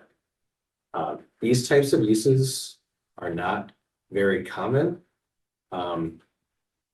which I guess helps explain why we haven't noticed in 37 years. This has not been implemented in the city's code. But it's important to note also that during those 37 years, the city was still subject to those statutory requirements, even though they weren't implemented in the code. So this isn't changing anything about what the city has to allow and where it has to allow it. It's just putting that language into the city's code, which makes it easier for users and the city staff and everybody else to know what the rules are. So likely a very low impact change, but still something that we felt was worth cleaning up. One last thing else that I want to note before I'll conclude and take any questions. There is an extraneous word in the code that we noticed through some back and forth today. It is on page 75 of your packet. And it is the beginning part of the definition of residential facility. The code used to use the term residential care facility. We changed it to residential facility because that's what the statutes are. And we left the word care in there inadvertently. So it says residential facility, colon, a residential care facility means that word care should be struck. With that, That's section 171030. yes. With that, happy to take any questions or wait until after the hearings. I was gonna add one thing, Josh, if you don't mind. Yes. Just to piggyback off of what Josh just said, in my 15 years here, we've never had one of these requested until very recently. And I erred because I was not aware of this statute. And so I gave people the wrong information, even though they had bought the property. Thankfully, the people that bought the property educated me and pointed out the statute, which I then ran across Josh and we talked about it. And they've been allowed to operate an open deer adult foster care home on Bluff Road. But as Josh spoke to, without having that language explicitly in our code, the first thing for myself or other staff members is to go to our code section and see what the permitted uses was. It wasn't listed as one. So then we had to unnecessarily, spend attorney time, and everybody was very amicable and they were understanding, the people that pointed out the code section to us. But it does run the risk of like the city not looking like they know state statute is what it did in some ways. So I would be hopeful to prevent that in the future by adopting this into the code. Okay, here's the process for public testimony. Each person providing testimony must provide their name and address for the record. If you do not wish to state your address publicly, you must provide it to the city recorder before you begin your testimony. This can be done either in person or via email at recorder@ci.sandy.or.us. If you have documents that you wish to be considered by the council, then must be formally placed into the record of this hearing. To do that either before or after you speak, email your materials to recorder@ci.sandy.or.us and staff will make sure your evidence is properly processed. Please try to avoid repetition. If someone else has already expressed the same thoughts, it's fine to simply state that you agree with the testimony of a previous speaker. To offer public testimony for those joining us in person this evening, please raise your hand to indicate you would like to speak. If you're attending online, please click the raise hand button and wait to be recognized. If you are attending via telephone, please dial *9 to raise your hand and wait to be recognized. I will call on each person when it is their turn to speak. Each speaker will receive up to 5 minutes to testify. The city recorder will let you know when you have 20 seconds remaining. So, is there anyone here tonight who would like to testify? Jeff, is there anyone online who would like to testify? No, Mayor, I don't see any raised hands. Okay. Can the staff please give us a recap on recommendations? One thing I was gonna add is, because I don't think any of us touched upon it, is just to note that in accordance with our code and how these processes work for a development code amendment, we did notify DLCD as required by state statute, and we did bring it to the Planning Commission for a legislative public hearing as well on March 30th. And they recommended that the city council adopt the proposed code amendments. I don't know if you have anything else. That's great. Thank you. Okay, may I have a motion to close the public hearing, please? I'll make a motion to close the public hearing. Second, Second up. I have a motion from Councilor Panzer and a second from Councilor Hookinson to close the public hearing at 7:46. All those in favor vote aye. Aye. Against, vote nay. The public hearing is closed. Are there any questions or comments? Okay, well, I have some because I don't have a big issue with the residential facilities. Excuse me, with the residential homes that are mentioned in the second paragraph. But in the residential care facilities, there's an in-house bill 2005, which I get that that's still kind of under being reviewed. So is that not in play at this point? It's because it's being litigated. So if somebody came tomorrow and wanted to do a residential facility in Sandy. The law is in effect and the city would be bound by the statutes. But we didn't feel it was worth the effort of going through it, implementing them in the code in the event that there potentially would be a change. So for now, staff will just have to remember that there is a state law out there and follow it if there's an application. And then once the litigation is resolved, then we can bring forth something to implement the code. I don't think you answered her question. But I think the litigation though is not around.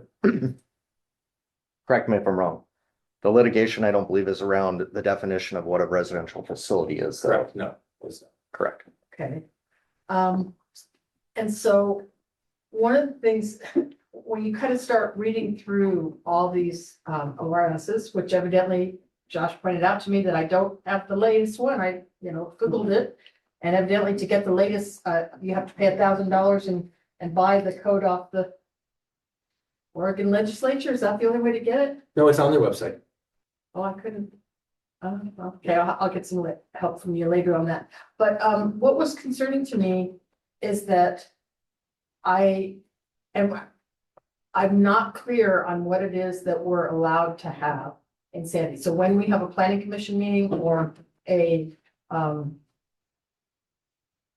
city council meeting where we're reviewing this, there's things like a conversion facility, there's a domiciliary care facility, there's a group care facility, adult foster homes, there's registered facilities, congregate housing, non-hospital facilities and facilities which can include a state mental hospital, a community hospital, a residential facility, detox center, a day treatment facility. There's just all these different, I've got like 9, crisis stabilization center, peer respite center, hospice homes, juvenile drug, alcohol, mental health. So what I want to kind of know is, and it is, Josh and I had a little discussion on this on email, but it is extremely confusing because what they do is they kind of reference each other, each sections of these codes kind of reference each other back for definitions of what they mean, but what happens when you start reading them is they define things differently with totally different words. So that was frustrating. And I don't know why that happens with them, whoever's writing that, but we can't do anything about that. The only thing that I'm concerned about is going forward, we can make these changes right now as limited as they are, but what I'm concerned about is I have no idea what this means. So I'm signing this ordinance and I have no idea what we're saying yes to or no to, and I don't even know, when you read the direction from these code languages, I don't think, maybe Josh could tell us, individually what each of those are. That's a yes, that's a no. I don't know. What I would like to have in our code is clarity. I want to know that if we have, because what this is allowing these facilities in our residential sections. And, obviously we need some of these facilities, but I just want to, and I don't have as much heartburn with the residential homes, but when we're talking residential facilities and crisis centers and all that other stuff, and again, maybe it won't come into play with the moratorium that we have or anything else. But at some point, pretty soon, I would like to kind of have an idea, is just have the list of, it includes this and it doesn't include that. Because when you get into reading all these definitions, they're using the same words with different meanings. Is that a good overview of kind of what the situation is now? Yeah, and I 100% agree that it is extremely frustrating the way that the legislature goes about crafting these statutes and other statutes where they add definitions or add new things without really looking holistically at how it all fits together. Frankly, with the definitions of these types of facilities, if you imagine like a Venn diagram with 40 circles, all of different sizes overlapping each other, that's basically where we're at as far as what all these different facilities mean and what the different terms mean. And then the same words mean different things in different chapters of statutes. So it's really difficult to track. And the only way that I've been able to sort through it is really on a application by application basis. Somebody's bringing forward something and then we try to figure out which bucket it fits into. Trying to wrap my head around the entire system is almost impossible. Because there's I guess- our list of exclusions, Yes. right? Yeah. I guess the only comfort, if there is any that I would add, is that that's the system we're operating under yesterday and today and tomorrow, if you enact this. This is just basically putting some language in the code to remind people that there's a state law that you need to be following. And I don't know if this gives you any assurance or not, but I will state that we know if it's an adult foster home, under that definition, because we went through this recently, we know that we had to permit that. Sure, yeah. I would say on the majority of what you listed, especially the first time through, I'm gonna be running that all through Barry Elser and Hammond. Like, we're not gonna just say like, oh yeah, go ahead and put this treatment facility in without checking with our Right, attorneys. but what I would also say is that there's so much confusion on all that stuff that I would rather just us take a little bit of leadership and say, you know, given what we understand of this Venn diagram or whatever, we're gonna say, you know, here's just a table. And in our residential zones, this is a yes, we have to, or this is yes, this is a conditional use, and this is a no. And if somebody wants to challenge us on that, that's great. But I would like to kind of have some leadership and certainty as to, you know, so that we don't have to kind of figure it out after somebody's already applied for something. I'd rather kind of have a little bit of a leadership on that. But that said, I think we've got you know, that was one of the questions I asked is, how does the moratorium affect the facilities, not just the homes? Because I know the homes can kind of come in and be redone like the one on Bluff was. But, you know, if somebody wants to put in a nursing home or a crisis stabilization center, which, you know, has been proposed by, you know, certain county, you know, folks out there, what's our ability to say yes or no under these changes that we're making and given the moratorium? Does the moratorium limit that? Or I think you had said it depends on the zone. Is that right? I think, so the moratorium wouldn't depend on the zone. It would be a matter of whether they have ERUs that they can use for that project. So like you said, for the smaller, the homes, it's likely that if there's an existing dwelling unit that has enough ERUs already to be able to support that project. For the facility, you know, I suspect that the number of ERUs required might be too much for most dwelling units to be able to be converted without getting an ERU from somewhere else. But for example, if there were an small apartment building that could be converted, if that were available, then potentially that could be done. But in terms of new construction, the moratorium would be an obstacle for somebody to build. Well, my concern is just, you know, allowing these larger facilities with even with the folks that have, and there's the 5 or less, and then there's 6 to 15. And we're not, according to this, we're not allowed to require additional parking. Is that right? So it has to be treated the same as a residential equivalent. So 2 cars. Yeah, So so having toured a lot of residential homes, in almost all cases that I've toured, residents do not have cars. The caregivers do.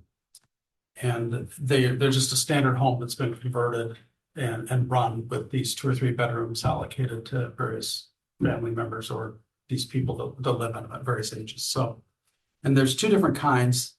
The ones where the owners actually take on, that's the fostering situation where they live there and they treat these people, kids, some cases that are 60, but they treat them as family.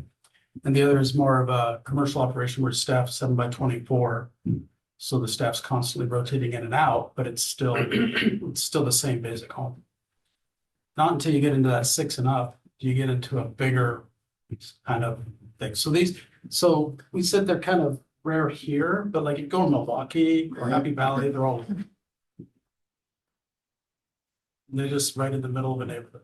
right, I'm in them all the time. yeah, but there's also, you know, again, the list, it goes far beyond just the kind of the foster homes and things like that. It was a lot. Well, the residential facility is that break point where you start to see 6 to 15.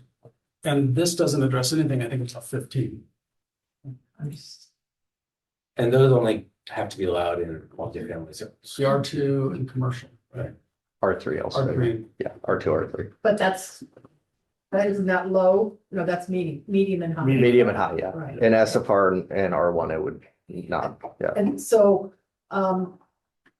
the suggestions that I made to, because the definitions, they reference the 400 section or whatever, but they're actually from 197.660, right?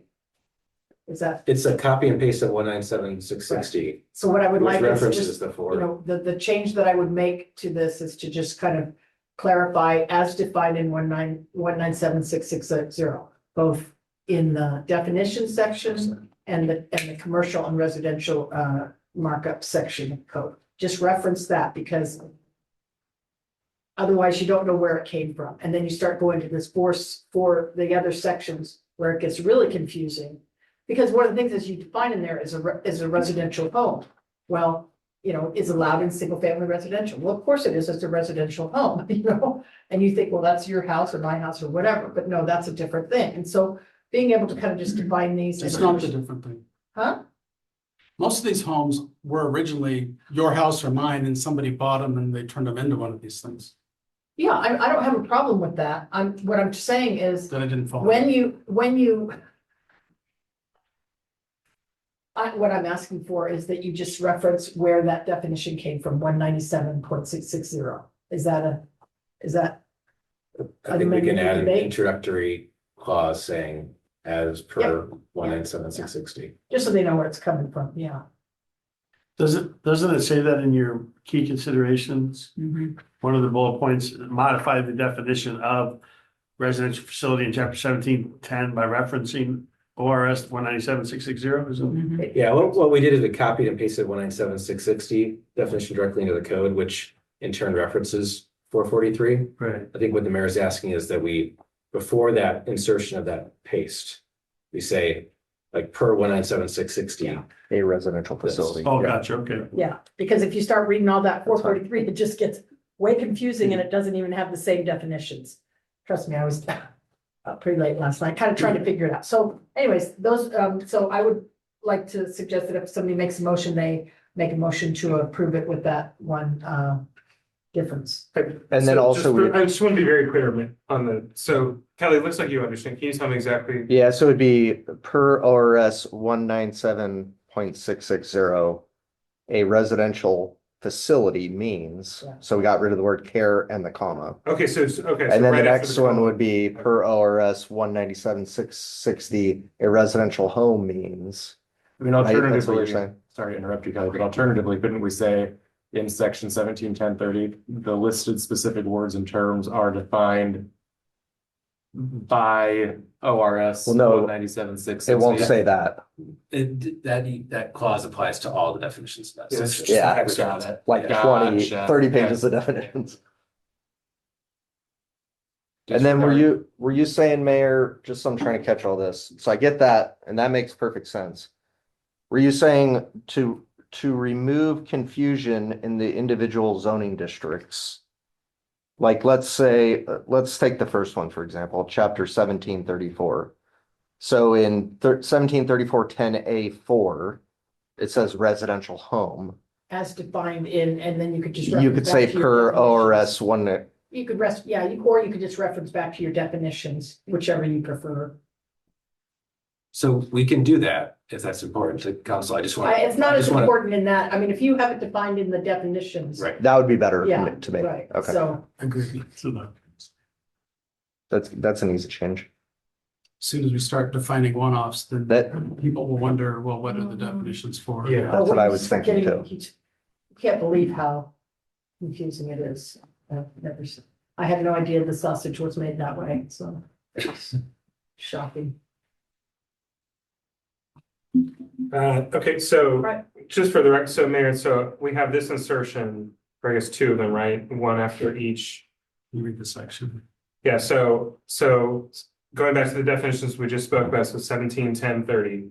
It'll say residential facility, colon, per ORS 197,660, a residential care facility. And same thing for the next one. Yep. And then the other change that was referenced before is on the first one where it says a residential care facility, we're gonna cut care, because that was a typo. Okay. And the comma, yeah. Okay, And the what? And the comma. Sorry. all right. That should. Okay. We have a motion Or may I call for, first reading of ordinance 2026-03, please, Jeff?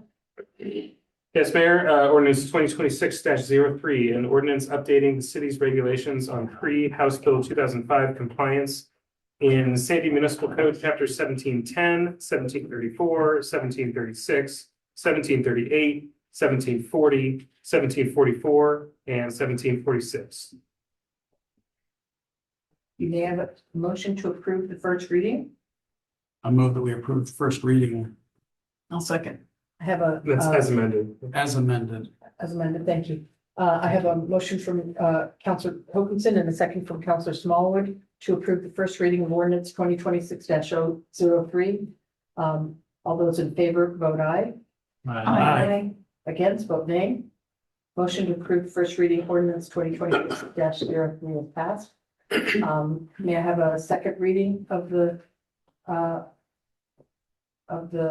ordinance 2026-03 since the first was unanimous, Jeff, please? Yes, Mayor, this is an ordinance updating the city's regulations on pre-House Bill 2005 compliance in Sandy Municipal Code, Chapter 1710, 1734, 1736, 1738, 1740, 1744, and 1746.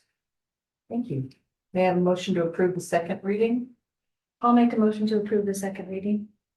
Second, I'll second. I have a motion from Counselor Ramsayer and a second from Counselor Hanley to approve the second reading of ordinance 2026-03. All those in favor, vote aye. Against, vote nay. Motion to approve the second reading of ordinance 2026-03 passes. Thank you, Kelly. Thank you, Josh. He found a 37-year-old code issue. Come on, didn't say gramophone. Okay, old business is just finishing up that nuisance code That affecting did say gramophone. solicitation. Yeah, thank you, Mayor. So on April 20th, we kicked off this discussion about nuisances affecting public peace. We made it through the entirety of the noise sections, but we did not quite dive into the solicitation component in its entirety. I believe we did get some comments from Counselor Hoganson after the meeting about some of the solicitation code proposed. But we wanted to run through the rest of that presentation with you all to get feedback from everyone else, answer any questions that came up, and then determine next steps. Kelly, I'll turn it over to you and So we starting at like 8.20.030. Perfect. Okay, Yep. really good. So I believe I mentioned this last meeting, but we are kind of running out of time at the work session. So just to repeat a few things I said. The mayor had forwarded a few different solicitation codes from us to us. I believe Gladstone and Hubbard. And we got some input from the attorney's office and just kind of looked at both of them. And I used the Hubbard version as kind of what we used here as our baseline. And then we made a few modifications based on what we believe that the city council would want in the code if we kind of took a random shot at what we thought would be some additional additions or to this code section. And then Ashley with Barry Elzernham added some additional little tweaks that she thought would make it easier to read and also make it comply with I think mainly First Amendment rights that people would have. So a few things in here that I think are really just shots that I took was the soliciting hours. So obviously similar to the noise section that we talked about at the last meeting. I don't know if there's any magic times, but I just picked what I thought sounded like reasonable times. So that's something that I think could be debated by the city council if 9 a.m. to 7 p.m. sounds reasonable or not. We also added some additional information in here that Hubbard didn't have for the no soliciting signs to make sure it was more explicit on the number and the size, similar to what we just did with the sign code. And then I think the main thing that Ashley changed also towards the end is the violation section and what that these would be, non-criminal offenses, I believe.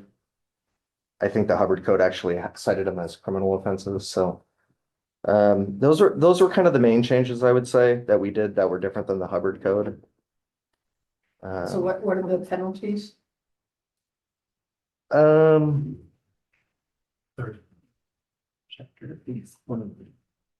yeah, so this is kind of an interesting section. So I think and I'm going to be coming to you guys later this summer with the long promised overview of all our different sections to the entire municipal code that speak to penalties and giving the city council to reset those and because that hasn't been looked at in some cases for over 50, 60 years. This section or this chapter, chapter 820, along with a host of other chapters, I believe all falls into, I'm trying to remember this off the top of my head. I think you have to go to chapter 824. It's 828. Oh, 828. And then 828 actually identifies what the fine amounts are for is it 808 through 824? It's like a big section. 804 through 824. 804 through 824. So I believe right now it's listed as a class A, so it'd be $1,000 fine. But that's existing code language for noise violations as well. When I bring that one in the summertime in the next couple months, I think I have it scheduled for July. You'll have the full opportunity to look at all of the fine amounts throughout the entire municipal code and reset them however you see fit. So with a few small exceptions to that. So yeah, right now it's set at $1,000, which is pretty steep. And to be clear, that's not to exceed $1,000. And if you were to actually cite somebody, you could go to the municipal court and say, we're recommending a reduced fine. So it's not 1,000 or nothing. 1,000 is the cap. The city as prosecutor can recommend a reduced fine. Yeah, but just so everybody knows, and we'll be talking about this more in a couple months, but yeah, the majority of what's in Title 8, so 804 through 824, you have to go to 828 to see the fine amounts. And I think that's all I had, actually. I just wanted to kind of open it up to discussion. I don't know if you had anything else, Tyler. Well, I would just add, in terms of fine amounts, I mean, having that not to exceed amount is helpful for repeat violators. Our practice has not, and I don't foresee a practice of fining someone the maximum amount if it's their first offense or if they weren't aware of the code. But if, I hope this isn't an actual business name, Tyler's Pest Control keeps coming to your door every Wednesday at 5, and you have told them, I assure you. whatever legal statement I need to make that isn't targeting them. At some point, they need a fine that actually matters, right? $100 fine probably isn't doing the trick to make them stop violating the code. So having that flexibility is helpful for us in terms of enforcement action when and if it needs to be taken. There's a small reference in the minutes, Mayor, from the last time. We barely got into this topic. I think the suggestion was made by one counselor that maybe the definition is too broad, but we really didn't get to discuss it with council as a whole. The definition of solicitation. Yeah. Well, one of the questions that, because I've looked at a couple of the other different codes, and some have, they require people doing commercial sales, fixing your roof or whatever, that they have to have a business license in Sandy. Is there anything in there for that? Or is that? We do already require that, Mayor. For people soliciting? Yeah, we would consider that doing business in Sandy, and therefore they would have to apply for a business license. Now, in saying that, I would almost guarantee there's some running around that do not have business licenses, but we already do require business licenses for that. Might be good to put that in, but yeah, just as long as it's covered. I think it's questions, addressed, comment? it's addressed by reference in subsection G. Is it? Yeah. Yes. Do we require them to display that or carry it or anything of such? I just go off my other job that sometimes people that work in this can be difficult in gaining who they are and what they're doing.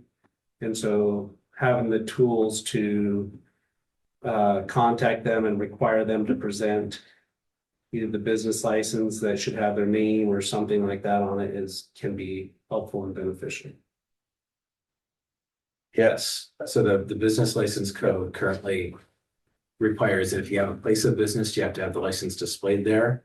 Okay. And if you don't have a place of business, it must be in the possession of the agent or representative of the business who is present in the city at all times. So when they come up to your door, but you don't want to open the door, I mean, do they have to have any kind of something on their shirt or something saying who they are? No, they just have to carry the business license Okay. and they have to produce it upon request. So you could say. It's hard, you know, because you want to report them and you don't know where they're from and it's just a little hard to follow up. Well, then they know where you live too. So you're like, well. Well, then you go on anonymously onto like my Sandy app and. I'm definitely telling the next person that comes to my house, show me your papers. I just had one today and I was like, that would have been helpful to get him off my porch. There was also discussion, I think at the last one is just about, you know, like the Girl Scout cookies and the, you know, nonprofits, religious organizations, you know, people running for office and that kind of thing. So that goes up to A, and I think I think we have to address that. What is the definition of solicit? Or, you know, When I looked at the other Like me. towns that they had done it in, it was everybody. It was surprising. but I mean, this doesn't even say, this just says for the purpose of communicating. This That's is me not gonna check on my neighbor. That's Austin Ernesti going up to somebody's door that we just required him to do and knocking on a no soliciting door because we just required him to give notice of the noise. I think we have to get crisp on what we're trying to restrict in section B there. And then maybe we can have a more healthy debate about what's in or out, but right now it's crazy open. Counselor Mann. And maybe my question ties to that, maybe it doesn't. It was more about the disbursement of written materials. And whether there is a difference between somebody having a posted sign and no posted sign. And if either one of those infringes on people's constitutional right for freedom of speech. Why don't we let Josh go into some of the challenges That's my with question. limiting, with changing section B? Yeah, so I'll say this language and this definition of solicitation is extremely common in Oregon. Probably dozens of cities at least that have this same language. And the way that some of those things that you're concerned about are addressed are not by narrowing the definition of solicitation, but through it's subsection D, where there's presumed consent for somebody to be able to approach your door under certain circumstances. And so, for example, a contractual relationship or the relationship between the parties. So there's an inferred consent for your neighbor to be able to come knock on your door and say, hey, my dog's missing. Can you help me look for my dog? Where do you see my dog? Which is the differentiation between that and just a person who's coming through knocking on doors for whatever other reason. You get into some difficult First Amendment issues when you start trying to differentiate between commercial and religious and political, right? Like, is it commercial if somebody is, so if you just say money is exchanging hands, well, what about the person who's soliciting donations to their campaign or donations in exchange for goods, which is commonly done in a religious context? There have been Supreme Court cases that say that some transactions for religious goods are protected First Amendment religious expression activities, like selling Bibles, for example. So I understand the hesitation. I guess I'll say that this is kind of the solution that communities in Oregon have largely landed on, is a very expansive definition. So you don't get into those kind of line drawing First Amendment issues, and then allowing people to say, I had either consent or implied consent to be able to approach this person's door under these circumstances. And then, of course, we rely also on the approach that the city takes across the board for code enforcement: education first, citation second, prosecutorial discretion. That you're not going to, the first time that the 8-year-old Girl Scout knocks on somebody's door, they're not going to get slapped with $1,000 fine, right? They're going to have an educational opportunity first. What about the leaving a flyer or something on the porch? Is that you know, where you don't, you know, you don't knock on the door, disturb them, you just leave a flyer, is that? Because, but several of the other cities, so that was that was the same as violating it if you knocked on the door. Right, it says to communicate whether verbally, visually, or in writing. So leaving something behind would be the same. So the post office, you know, put a little sticker on my door and I'm not there, I can't sign. Right, and that's gonna be the implied consent that you, to have the post office deliver packages, and Consent isn't applied to number 2, C2. it's, D1. Okay. So it's not a prohibited act if there's consent. Right. Consent to actual or implied.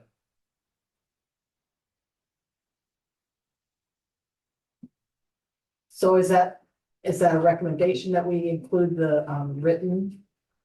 The written is already included. It is Yeah, included, yeah, I know, I'm just yeah. kind of wondering, does that, I mean, for me, that seems like a little bit over the top on free speech. I read the written as prohibited only if there was a sign posted. Right. That's what I read. I was questioning the sign versus unsigned. I don't have a no solicitor on my front door. Can people leave stuff there? No, Well, that's what it says, that's what it means. but it just says, in C, it says prohibited acts. Number 2, leave written materials upon real property where a no solicitation sign conforming to the requirements of this section is posted. Why is that in there then? If your B1 takes care of everything. That's a great question. I suppose, solicit is defined as enter onto real property. And solicit, so enter into real property, communicate, including in writing. So if you, and C2 prohibits leaving written materials upon real property. So I suppose if the configuration of the property were such that you were like putting something in somebody's mailbox or in the little additional newspaper box without entering their property, then you would be violating 2, but not 3. Confusing. That's a little confusing. Everybody will get good at making paper airplanes. So It could also just be the 2 is for redundancy.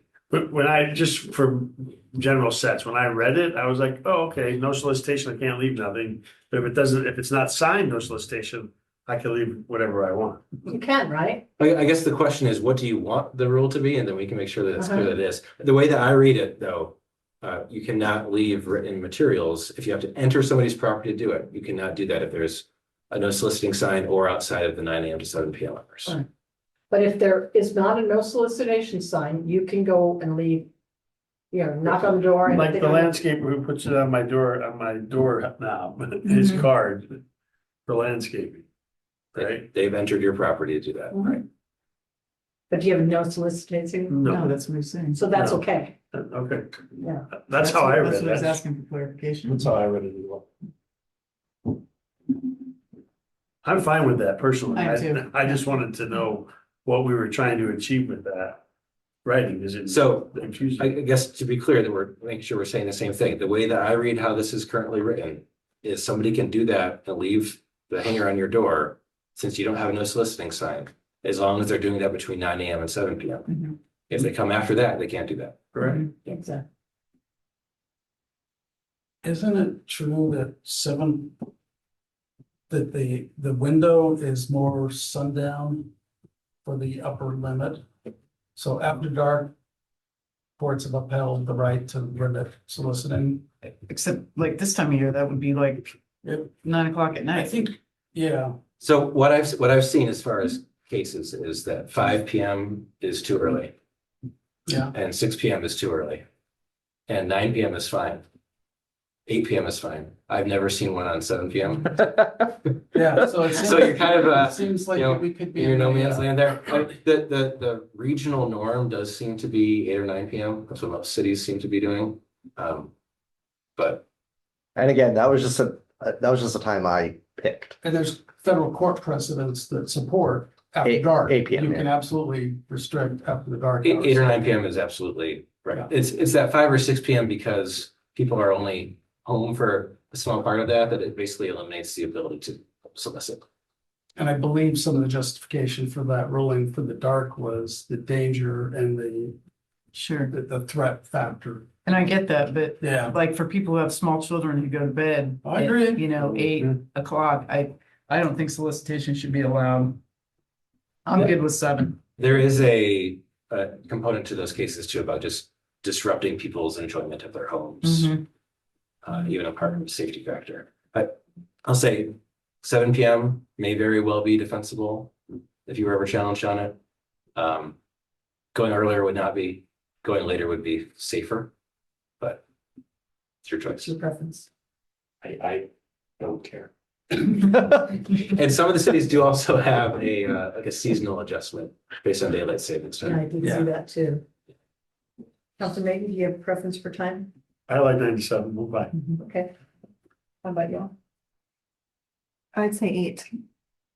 9 to 8. I could go 8. I prefer 8 or a daylight savings time sort of, or seasonal sort of adjustment, one of the two. I think it's more defensible. But it may not matter, sort of Councilor Sheldon's point, that the number of people we actually find and charge with this, may just not make it. We may be spending too much time on this. Regardless of what we said. Can we do kind of split baby in half and do the daylight savings time 8 in the summer and 7 the rest of the year? I would like to say, I think I misspoke with daylight savings time because we are changing when daylight savings time is, and maybe it'll phase out. I think seasons would be better, like 6 months of the year or something like that, if you're gonna go that way.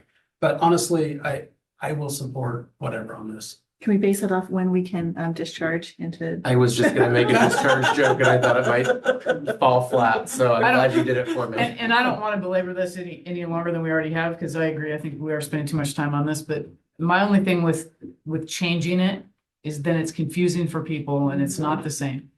And so I would just rather it be the same. Something be said for that. I could go for 9 to 7. I mean, there's so many people out there with no soliciting signs that. And let's be honest, and that most of them are ignored. So hence my point about, But we didn't have an ordinance or anything, so. You know. even if we did, when I challenged that guy to show me his business license and he runs, I'm not chasing him down to get it. He's not gonna run. He's gonna go, what? Exactly. And then he's My gonna dad give me- didn't tell me I And then he's needed gonna that. give me a made up name and then it's over, right? Just give me my cookies, kid. Well, some of them come around like every few days, and I mean, it's some neighborhoods it gets pretty bad. Okay. Do you have enough to kind of refine something and run with it?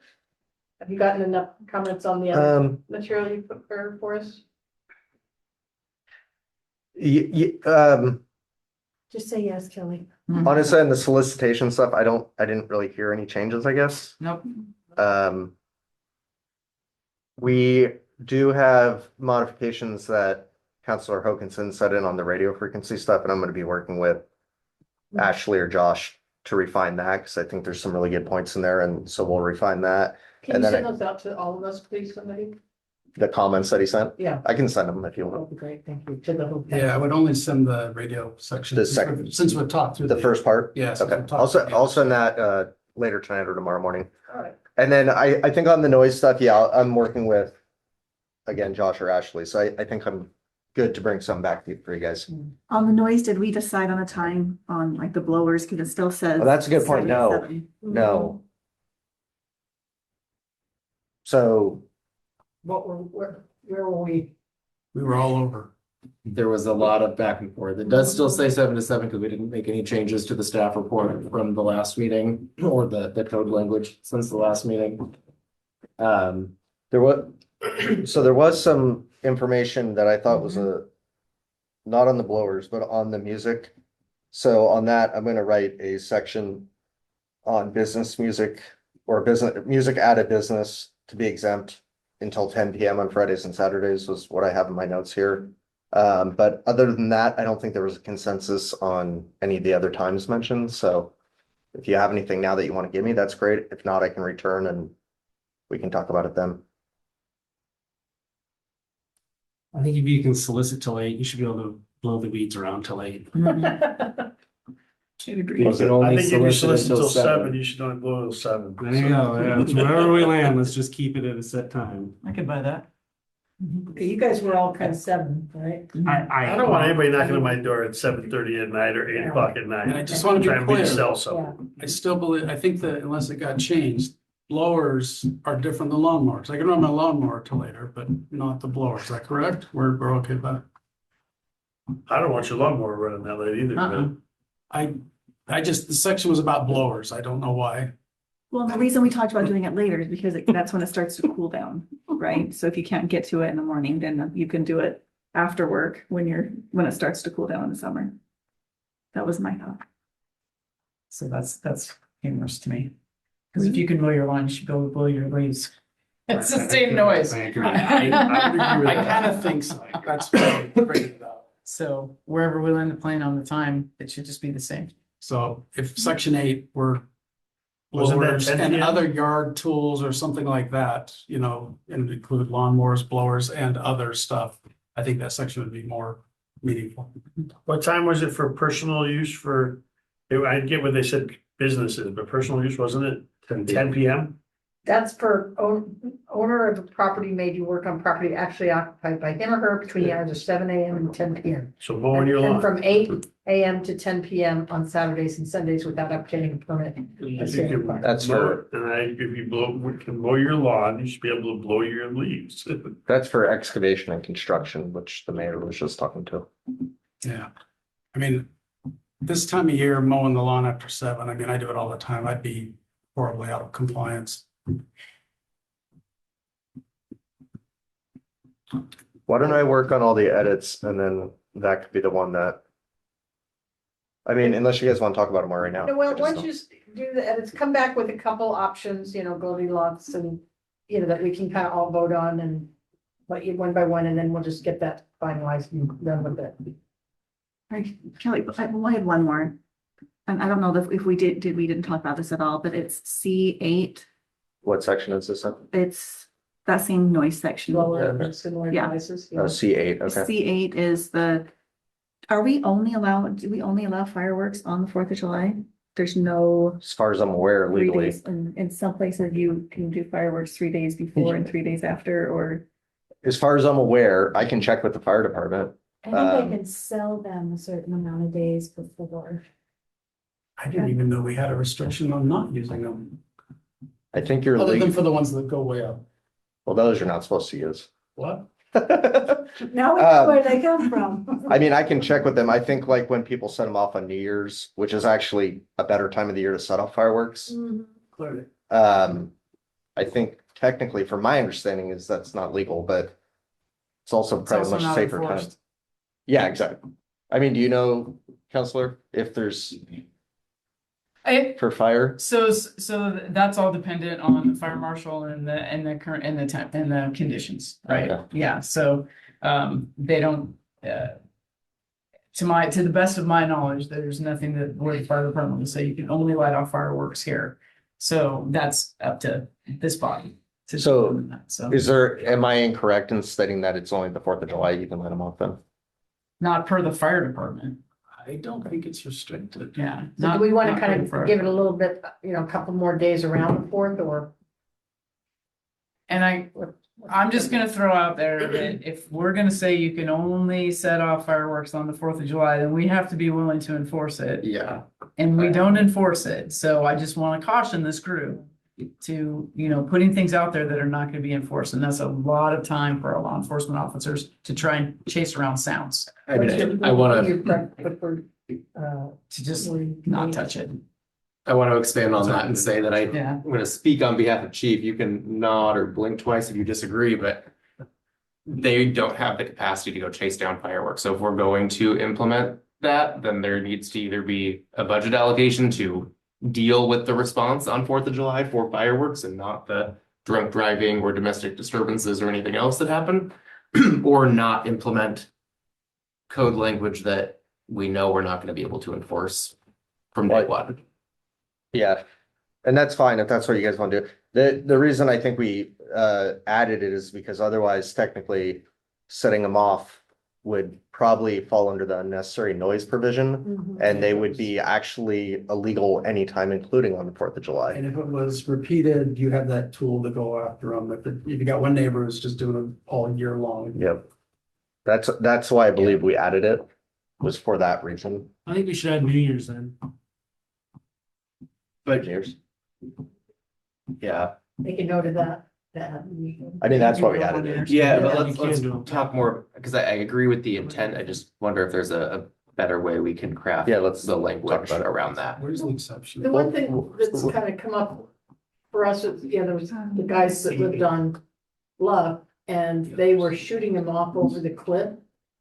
After, it was like in August or something. Oh, But- smart. Yeah, and, you know, because I was sitting on my couch and I could see him coming over the cliff. Well, Which, that, you know, is just total Slashville and would have gone up like a Roman candle.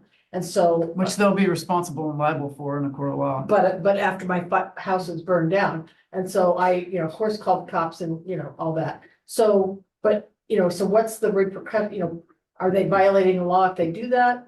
If so, which one? And so that's, I just want to make sure we've got that kind of craziness covered. see, and that's why I thought there was a law on this, because I remember with the Eagle Creek fire, when those kids were throwing the black cats or whatever down into the Smoke canyon bombs, there. yeah. I thought part of that whole legal proceeding was that it's only legal to set off fireworks on the 4th of July, Mhm. and obviously not in like federal lands and stuff like that, but I mean, I'll look into it more, and I'll talk to Tyler, and we can make sure that we'll either remove the exemption or modify it significantly. Yeah. And maybe you just try to make sure that, I mean, I don't know if this is appropriate, but you know, that they not be, they set them off on their own property and not be setting them off over onto public parklands and things like that. Oregon says the sale is the only thing regulated. Yeah. No regulation pertaining to when you use them, Well, and they're not supposed to be doing the air, you know, the aerial ones anyway, so that's kind of. which I think we should carve out in the exception. Right? Because it's just generic fireworks. This is just for violating the noise provisions. Yeah, so if right? someone's So shooting them that high, can't noise we is get them not- for the noise too? I mean, if you're shooting off a firework that goes up high, you're violating state law by shooting off that illegal Yeah, firework. so get them there and slap them with a local noise ordinance and double. I've never. I mean, if you should, just my All right. from knowing a lot about the I'm fire sorry. safety program stuff from the state, I think if we know people that are launching more of the bluff, probably should be enforcing that. Because I don't think the homeowner's insurance is gonna pick it up if your house does get burned down. Well, like I said, I think, you know, getting them on the aerial stuff is what, you know. Okay, any other? So you're gonna kind of put all the stuff together for one last hurrah? And back and run with it. Well, yes, for a hearing, and then, I think we could, at that hearing, if we decide we need to make some modifications, we could have a second hearing at a different meeting, or we could do both hearings that night. Okay. Any other comments or concerns? Okay, thank you. Thanks. Great Kelly. job. Thank you. That's Thanks, Kelly. gonna be a really nice option for folks this summer.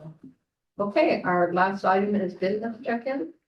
And Tyler? Yeah, thank you. So I'll try to just cut to the chase here. The last time we talked about any items on the bin list was March 2nd. At that time, we got the green light to explore the noise ordinance and solicitation ordinance, which obviously Kelly's been working on, and we just discussed both of those items tonight. So those are in process. I'm just going to run through this list of other items that have been brought to my attention that are on the list. I'd love to get feedback either, well, let's just go bullet point by bullet point so I can get feedback from the council as to whether or not this is something you want to move forward with addressing, or if it is not an item that is urgent or needs to be addressed currently. There was some issues, and I think this was mainly, you know, commentary on Facebook around the utility billing due dates, really that turnaround time from when the bills get sent out to when they're due. We've adjusted some of our processes internally. In fact, I saw the last billing cycle on social media that people were grateful that their bill had come in earlier. So I think this is kind of, as long as we can stick to this new schedule we have, I think it's been addressed. Yeah. But curious if anyone has any different feelings about that process and that timeline. Seeing none, I'm scratching it out. That's your problem, man.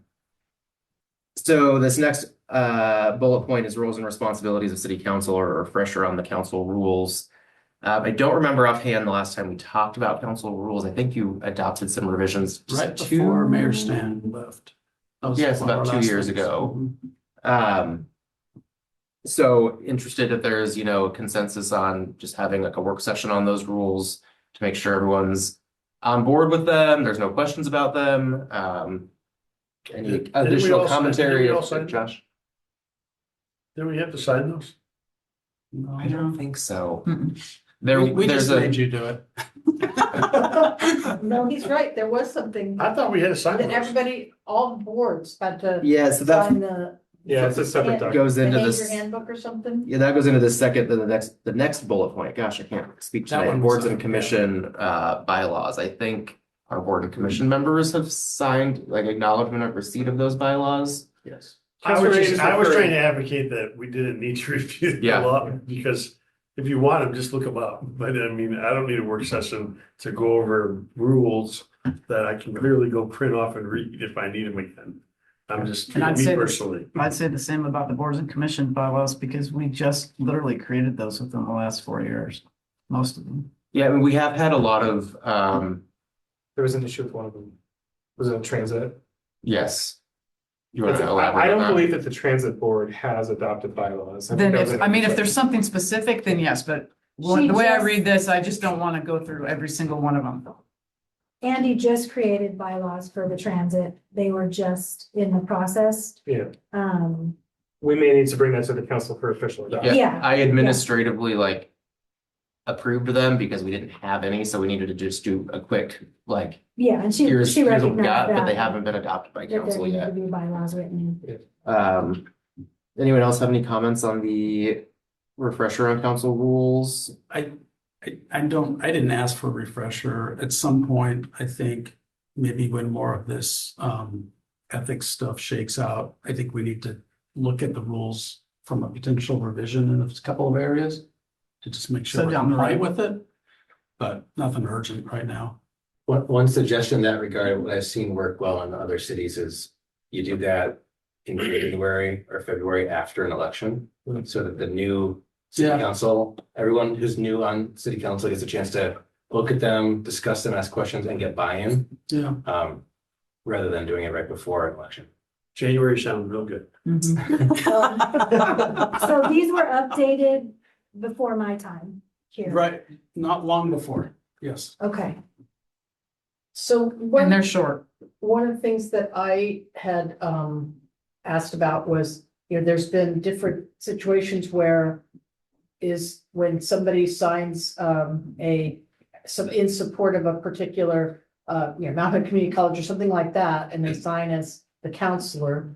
How does that, is everybody okay with everybody else doing that? And I'm not saying we need to just have that discussion here, but we also have, Counselor Smallwood, who's printing the city council article in the Hoodview News. And is, and my I'm not- concern, again, my concern about that, to some extent was that, I don't have a huge amount of heartburn over the last two, but that there was one in there that had very serious misinformation that led to a lot of Facebook posts and all that. So it's just a matter of kind of when we speak for the city council, I have a concern that, as somebody who's supposed to be kind of speaking for, we're also speaking for ourselves as a council. Like, as I recall, the rules and ethics and all that is that if I voted against something and you all passed it, my role is to, if I can't say anything nice, don't say anything at all, but basically kind of otherwise support it. So At the risk of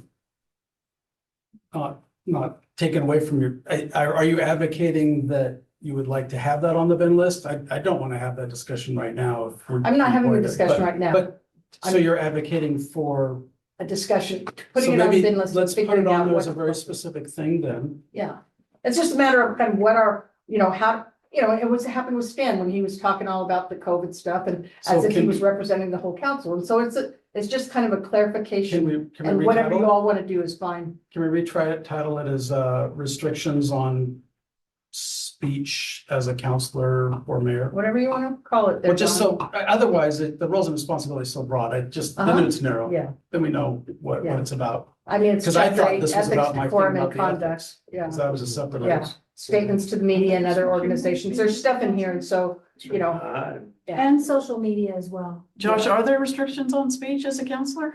Is that legal? There are, it is very common in council rules that you differentiate between when you're speaking. Sure, I on can behalf see of the that. Council or on behalf of the city versus your own self. I can see that. And I think that's the important I think distinction. that's where it would fall You- into you like don't- an editorial or an op-ed piece instead of. Mhm. You maintain your right to representation speak as an piece where you individual. mentioned- If an article Other called me, people. excuse me, it says representing the city, if a council member represents the city before representatives of another government entity, the media, or an organization to provide a city statement on an issue, the member may only state the official position of the city as approved by a majority of the council.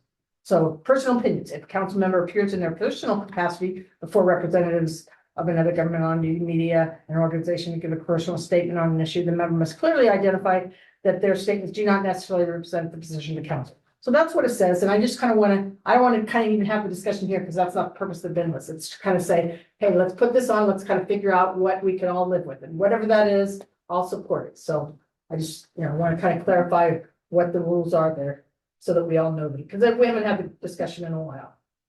Anybody got a problem with keeping that on the bin list? And changing it to the terms Don mentioned? Which I hope he captured because I've already forgotten. Did you capture that? I'm Yeah. sorry, what was that? I said I hope he caught it because I already forgot what I mentioned, but he did, he captured it, so. Okay, all right, and then we don't need anything on the bylaw, rules and responsibilities of the boards and commissions, Yeah, traffic. we'll just plan to bring back the transit bylaws to get official Okay, council good, yeah. adoption in the near future, but we'll not have it on here. The Cedar Ridge Middle School and Sandy High School traffic, is that still an issue? It was, there for a while, is how, you're out and about more than I am, Counselor Smallwood, how is it for you? I would just say if that's something that this body feels that conversation needs to be had, then I think that should be done with a task force or a task group, and it needs to be done with the school district, because that's not anything we're gonna solve here. Okay. Anybody else have a comment on that? I'd support that. I'd support a task force. Is it still an issue? I'm inside the school, so I don't see what's. Chief? It only seems to be an issue the first week of school. That's when we get the complaints. Okay. And I think we see an uptick in parents taking their kids to school that first week until they may start using the bus system or spreading out their drop off time, because everybody wants to be on time the first week, but not necessarily after that. So that's kind of what we see. Okay. And it We'll just continue to monitor it and see if, sometimes with all the sports stuff, it can kind of, and we've heard zero complaints since we put in the three-way stop. all right. Zero. Driveway Nice. links in higher density zones, we. So does that, we can take that off then? Yeah, I mean, Yes. it lets it rears its head again, I think we can, for now. Driveway lengths in higher density zones, our minimum driveway thing. I wasn't even sure what it meant, but it's. Yeah, I can't basically remember how- 15 feet. I'm sorry. It's 15 feet is the minimum. And which is what usually has been getting put in. And a Ford Focus, Honda CRV is a 15-foot long vehicle. Yeah. And so my concern is that we're messing up our ADA, what? Go ahead, we're messing up our ADA compliance where, it's just, Sidewalks, safe they're all schools. driving over the, when you go to walk down the sidewalk, and that's, God forbid, you have a pickup truck, so. So No, can no, no. you, It's not in the TSP. can you, It's- Kelly, just mention briefly the difference between single family? Yeah, so I talked to Tyler about this and I said, I agree there is an issue. So when I started working here, the setback in all four of our residential zones is 20 feet from the property line to the garage door. So you have to have as a minimum. What we did, 2013 maybe, we added an additional 2 feet to 22 feet for the SFR and the R1. And that pretty much, not in all cases, but pretty much took care of vehicles hanging out into the sidewalk. I don't know why at the time we didn't do that also for R2 and R3, but I think we should. So All it'd right, be let's adding, keep it on the list and see, Okay. kind of, follow up. that's with the it. summary to it. Okay, thank you. And then, I mean, that's all it is. Do we need to put on the list or just? Well, prioritize he's it? we're gonna, kind of revisit it. Tonight's just kind of like, hey, All right, just- do something about it, look into it more. It's not to solve the problem here. Cedar Park Ambassador Program, that's something that, we have the option of doing for helping, just get compliance with helmet rules and things like that. And encouraging, eyes on, what's going on down at Cedar Park. Anybody have a heartburn about that or support for that? I definitely would love to support it, but only if it's got, Mindy or somebody else like that who's behind it, community. Carol was kind of, gonna coordinate volunteer program, part of her and Amy. Yeah, I think part of this specific topic is what is the council hoping to see with a program like that? I mean, is it just following park rules? Is it learning how, making up different scenarios, right? But is it just park rules? Is it learning how to skate or utilize the pump track? Is it like what's the scope? What's the vision? All right. And then if we have that oversight, if there is an issue and someone gets injured while wearing a helmet, which we recommended and oversaw and preached it, is that in any way, if they did what we asked? I know the park is indemnified from that, but I mean, how much involvement would we have if an injury occurred, even when they're doing what our group recommended? I mean, they're just being. Just good stewards. Yeah, just good stewards. I mean, the way you do that is like you hand out DQ little coupons. There was some funding put aside for this and you hand out DQ coupons to the kids who have helmets. And then, yeah. Go ahead. I really think we should be supportive of this, but I think it needs to be more grassroots. I'd love to see Parks and Rec take the lead, reach out to some community members, develop a plan, bring it back to us. That's how it was. I don't kind of want to being spend a pitched. work session Nope. to, idea this and come up with something. Okay.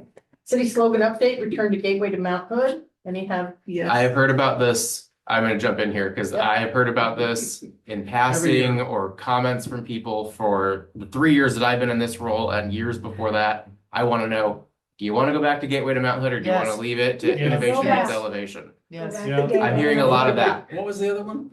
Where innovation meets elevation No. is our current.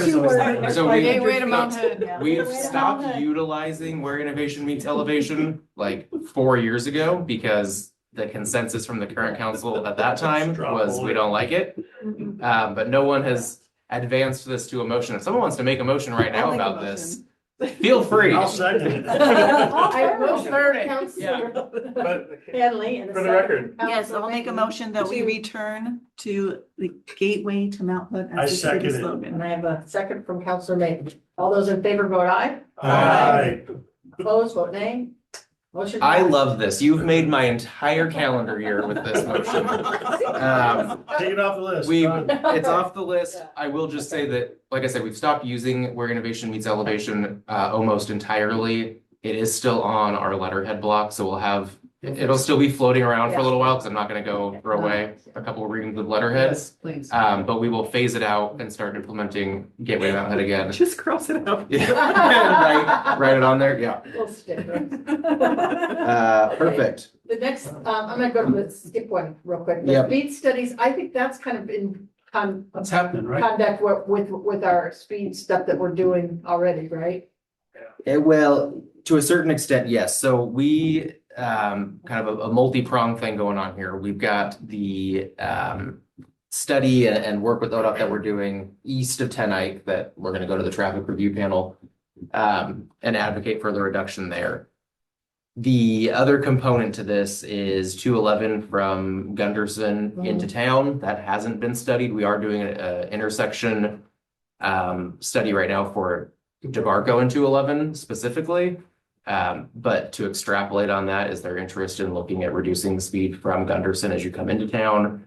On Bluff Road, I think it's 45 by Kelso and then drops down to 35 and then to 25. I don't have that map in It's front of me. 25 by the tennis courts and then 35 and then.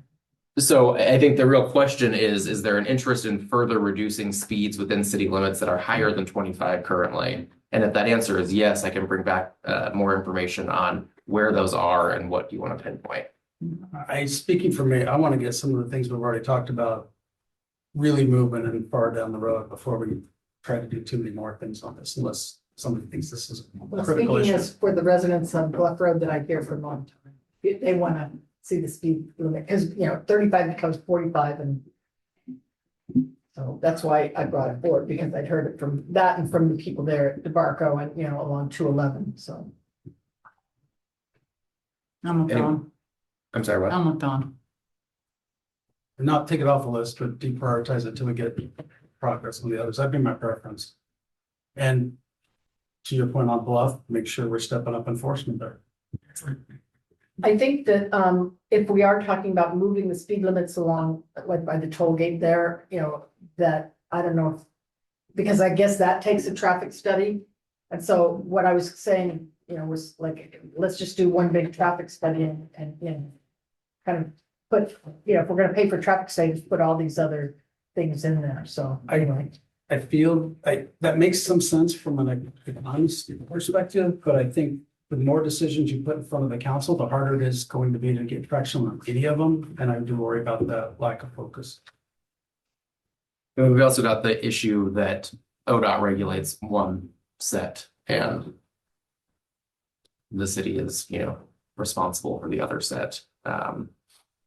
Counselor Henry, Counselor, what are your thoughts on the? Either way. 211, I don't feel strongly either way. you know what I'm saying? Move forward.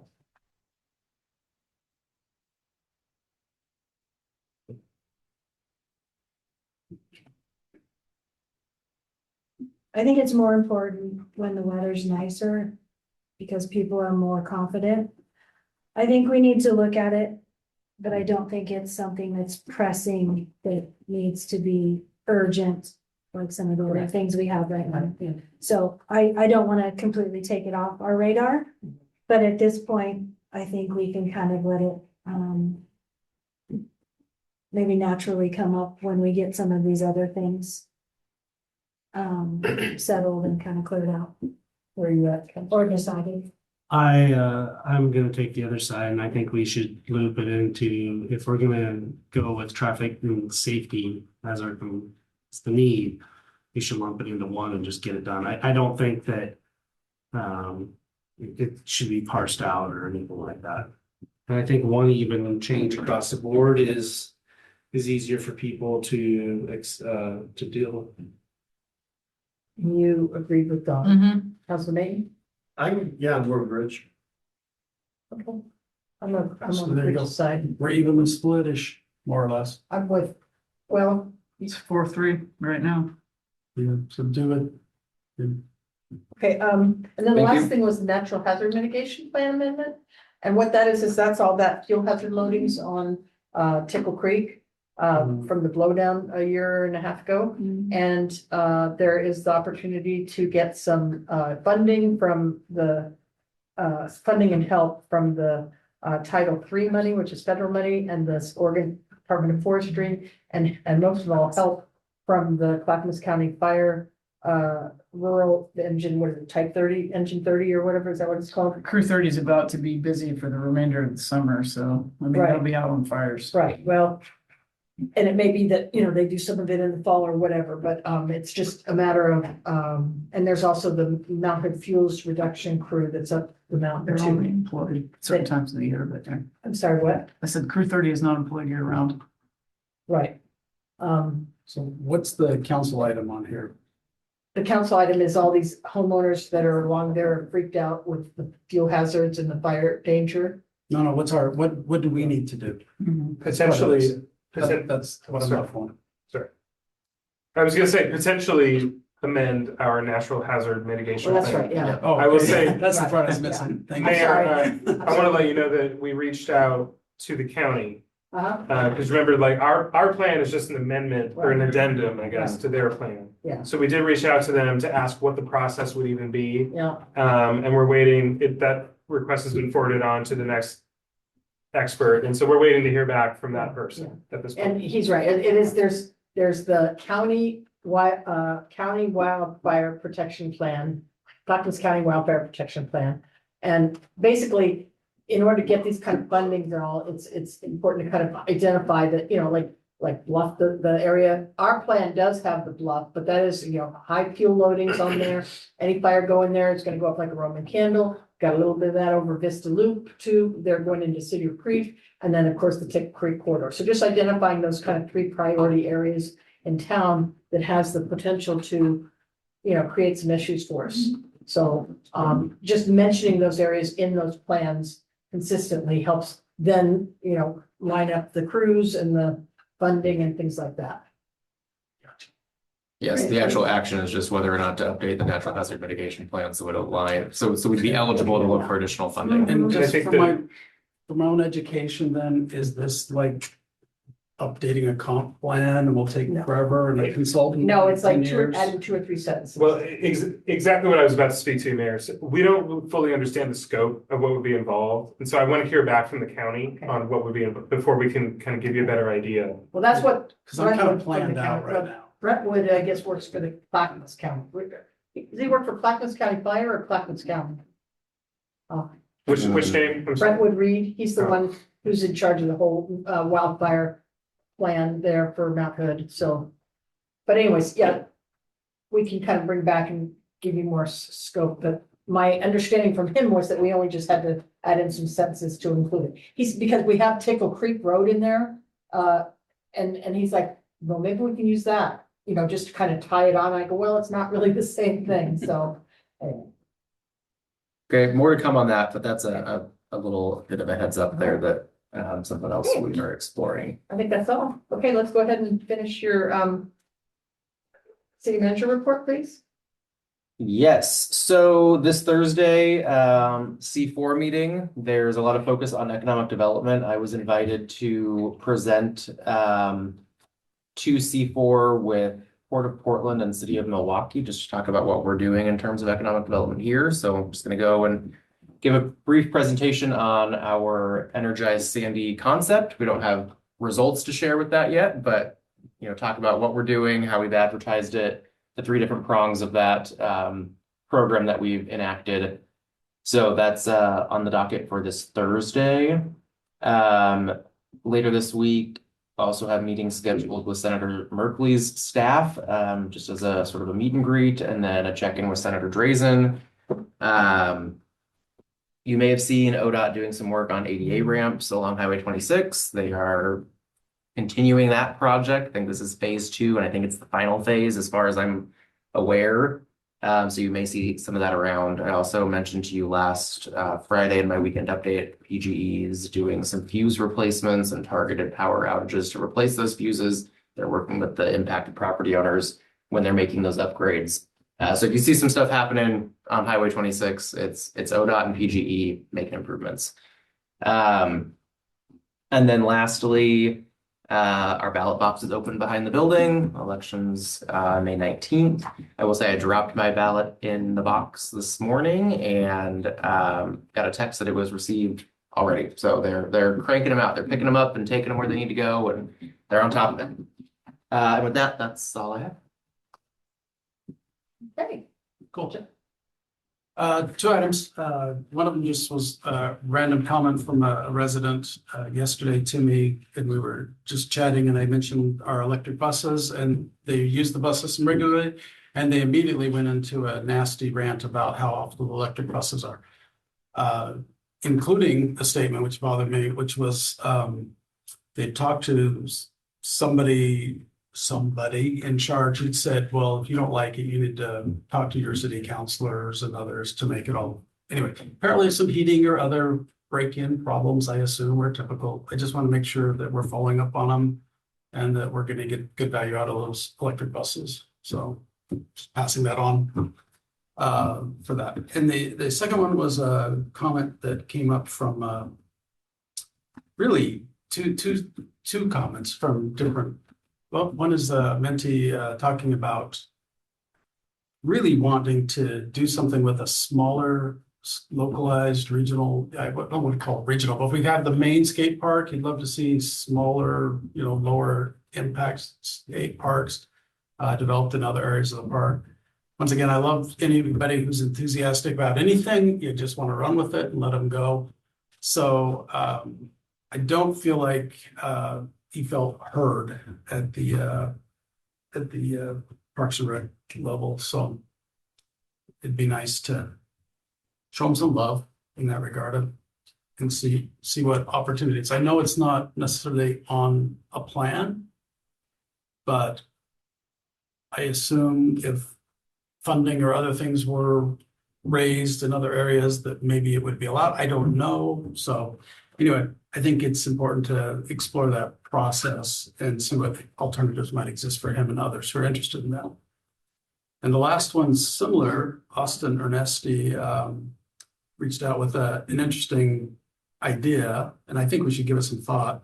But as we're renovating this building a little bit, putting a kind of a little facelift on it, is there a space for art or something to go in here? Something that might be wood carved in nature? I don't think he's suggesting that it was himself, but the idea that Only we it, had an art cage. pardon? Only we had an art cage. I know, that would be my next item, but I'll just skip that. But it's a neat thought, especially if the park designed for Mining Park continues with that eventual rebuild, and we're going to replace the log structure we know and love, and we talked at one point about maybe putting a Sasquatch or some other type of animal in there, tie that into a theme that we want to leverage for our gateway to Mount Hood. Little mascot. Anyway, something to think about as you're finishing your designs.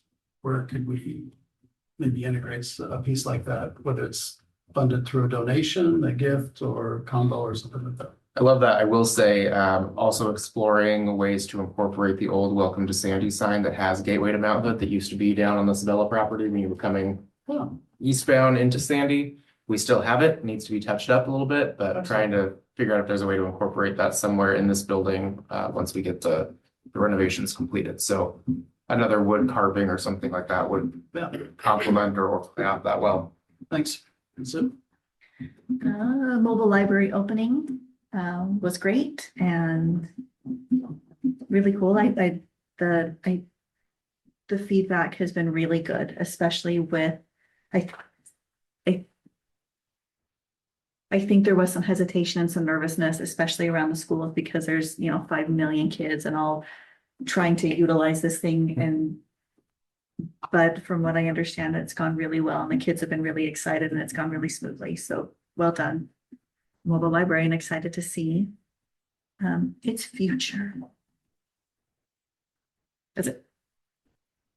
I haven't had any meetings yet this month or last. I'll see Kelly on Monday at Planning Commission. Ribbon cutting the mobile library was really cool. It was raining. Everybody was able to go inside.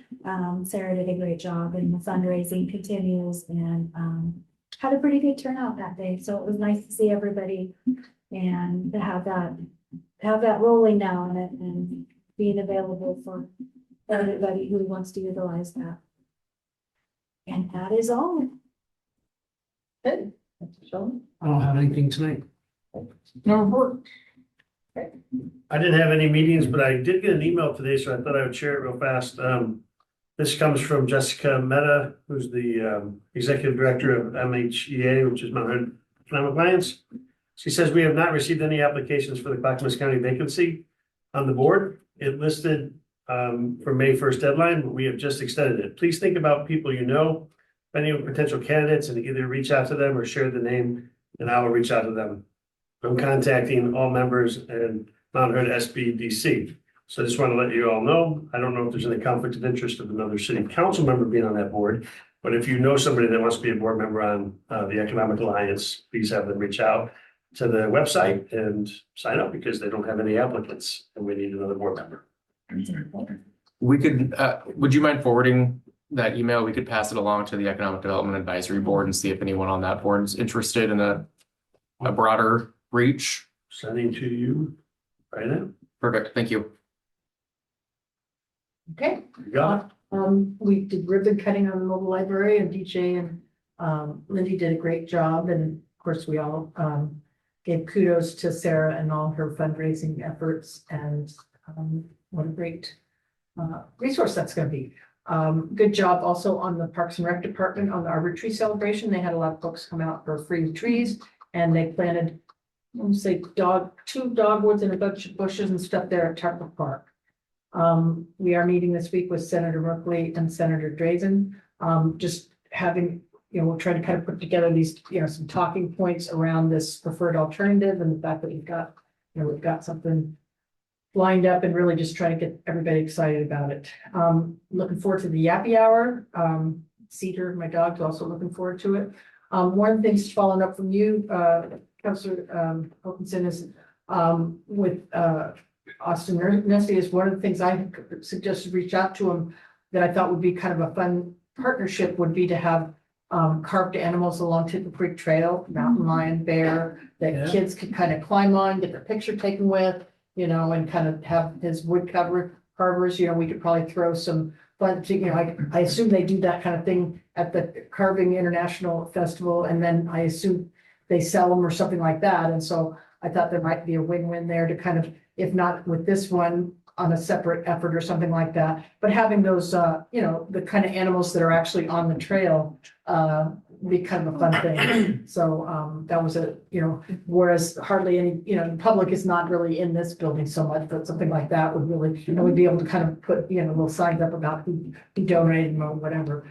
And then the last thing I would say is that, we are following up with the John, our consultant on Energize Sandy applications that are due, I guess, next week, maybe, or 2 weeks from now.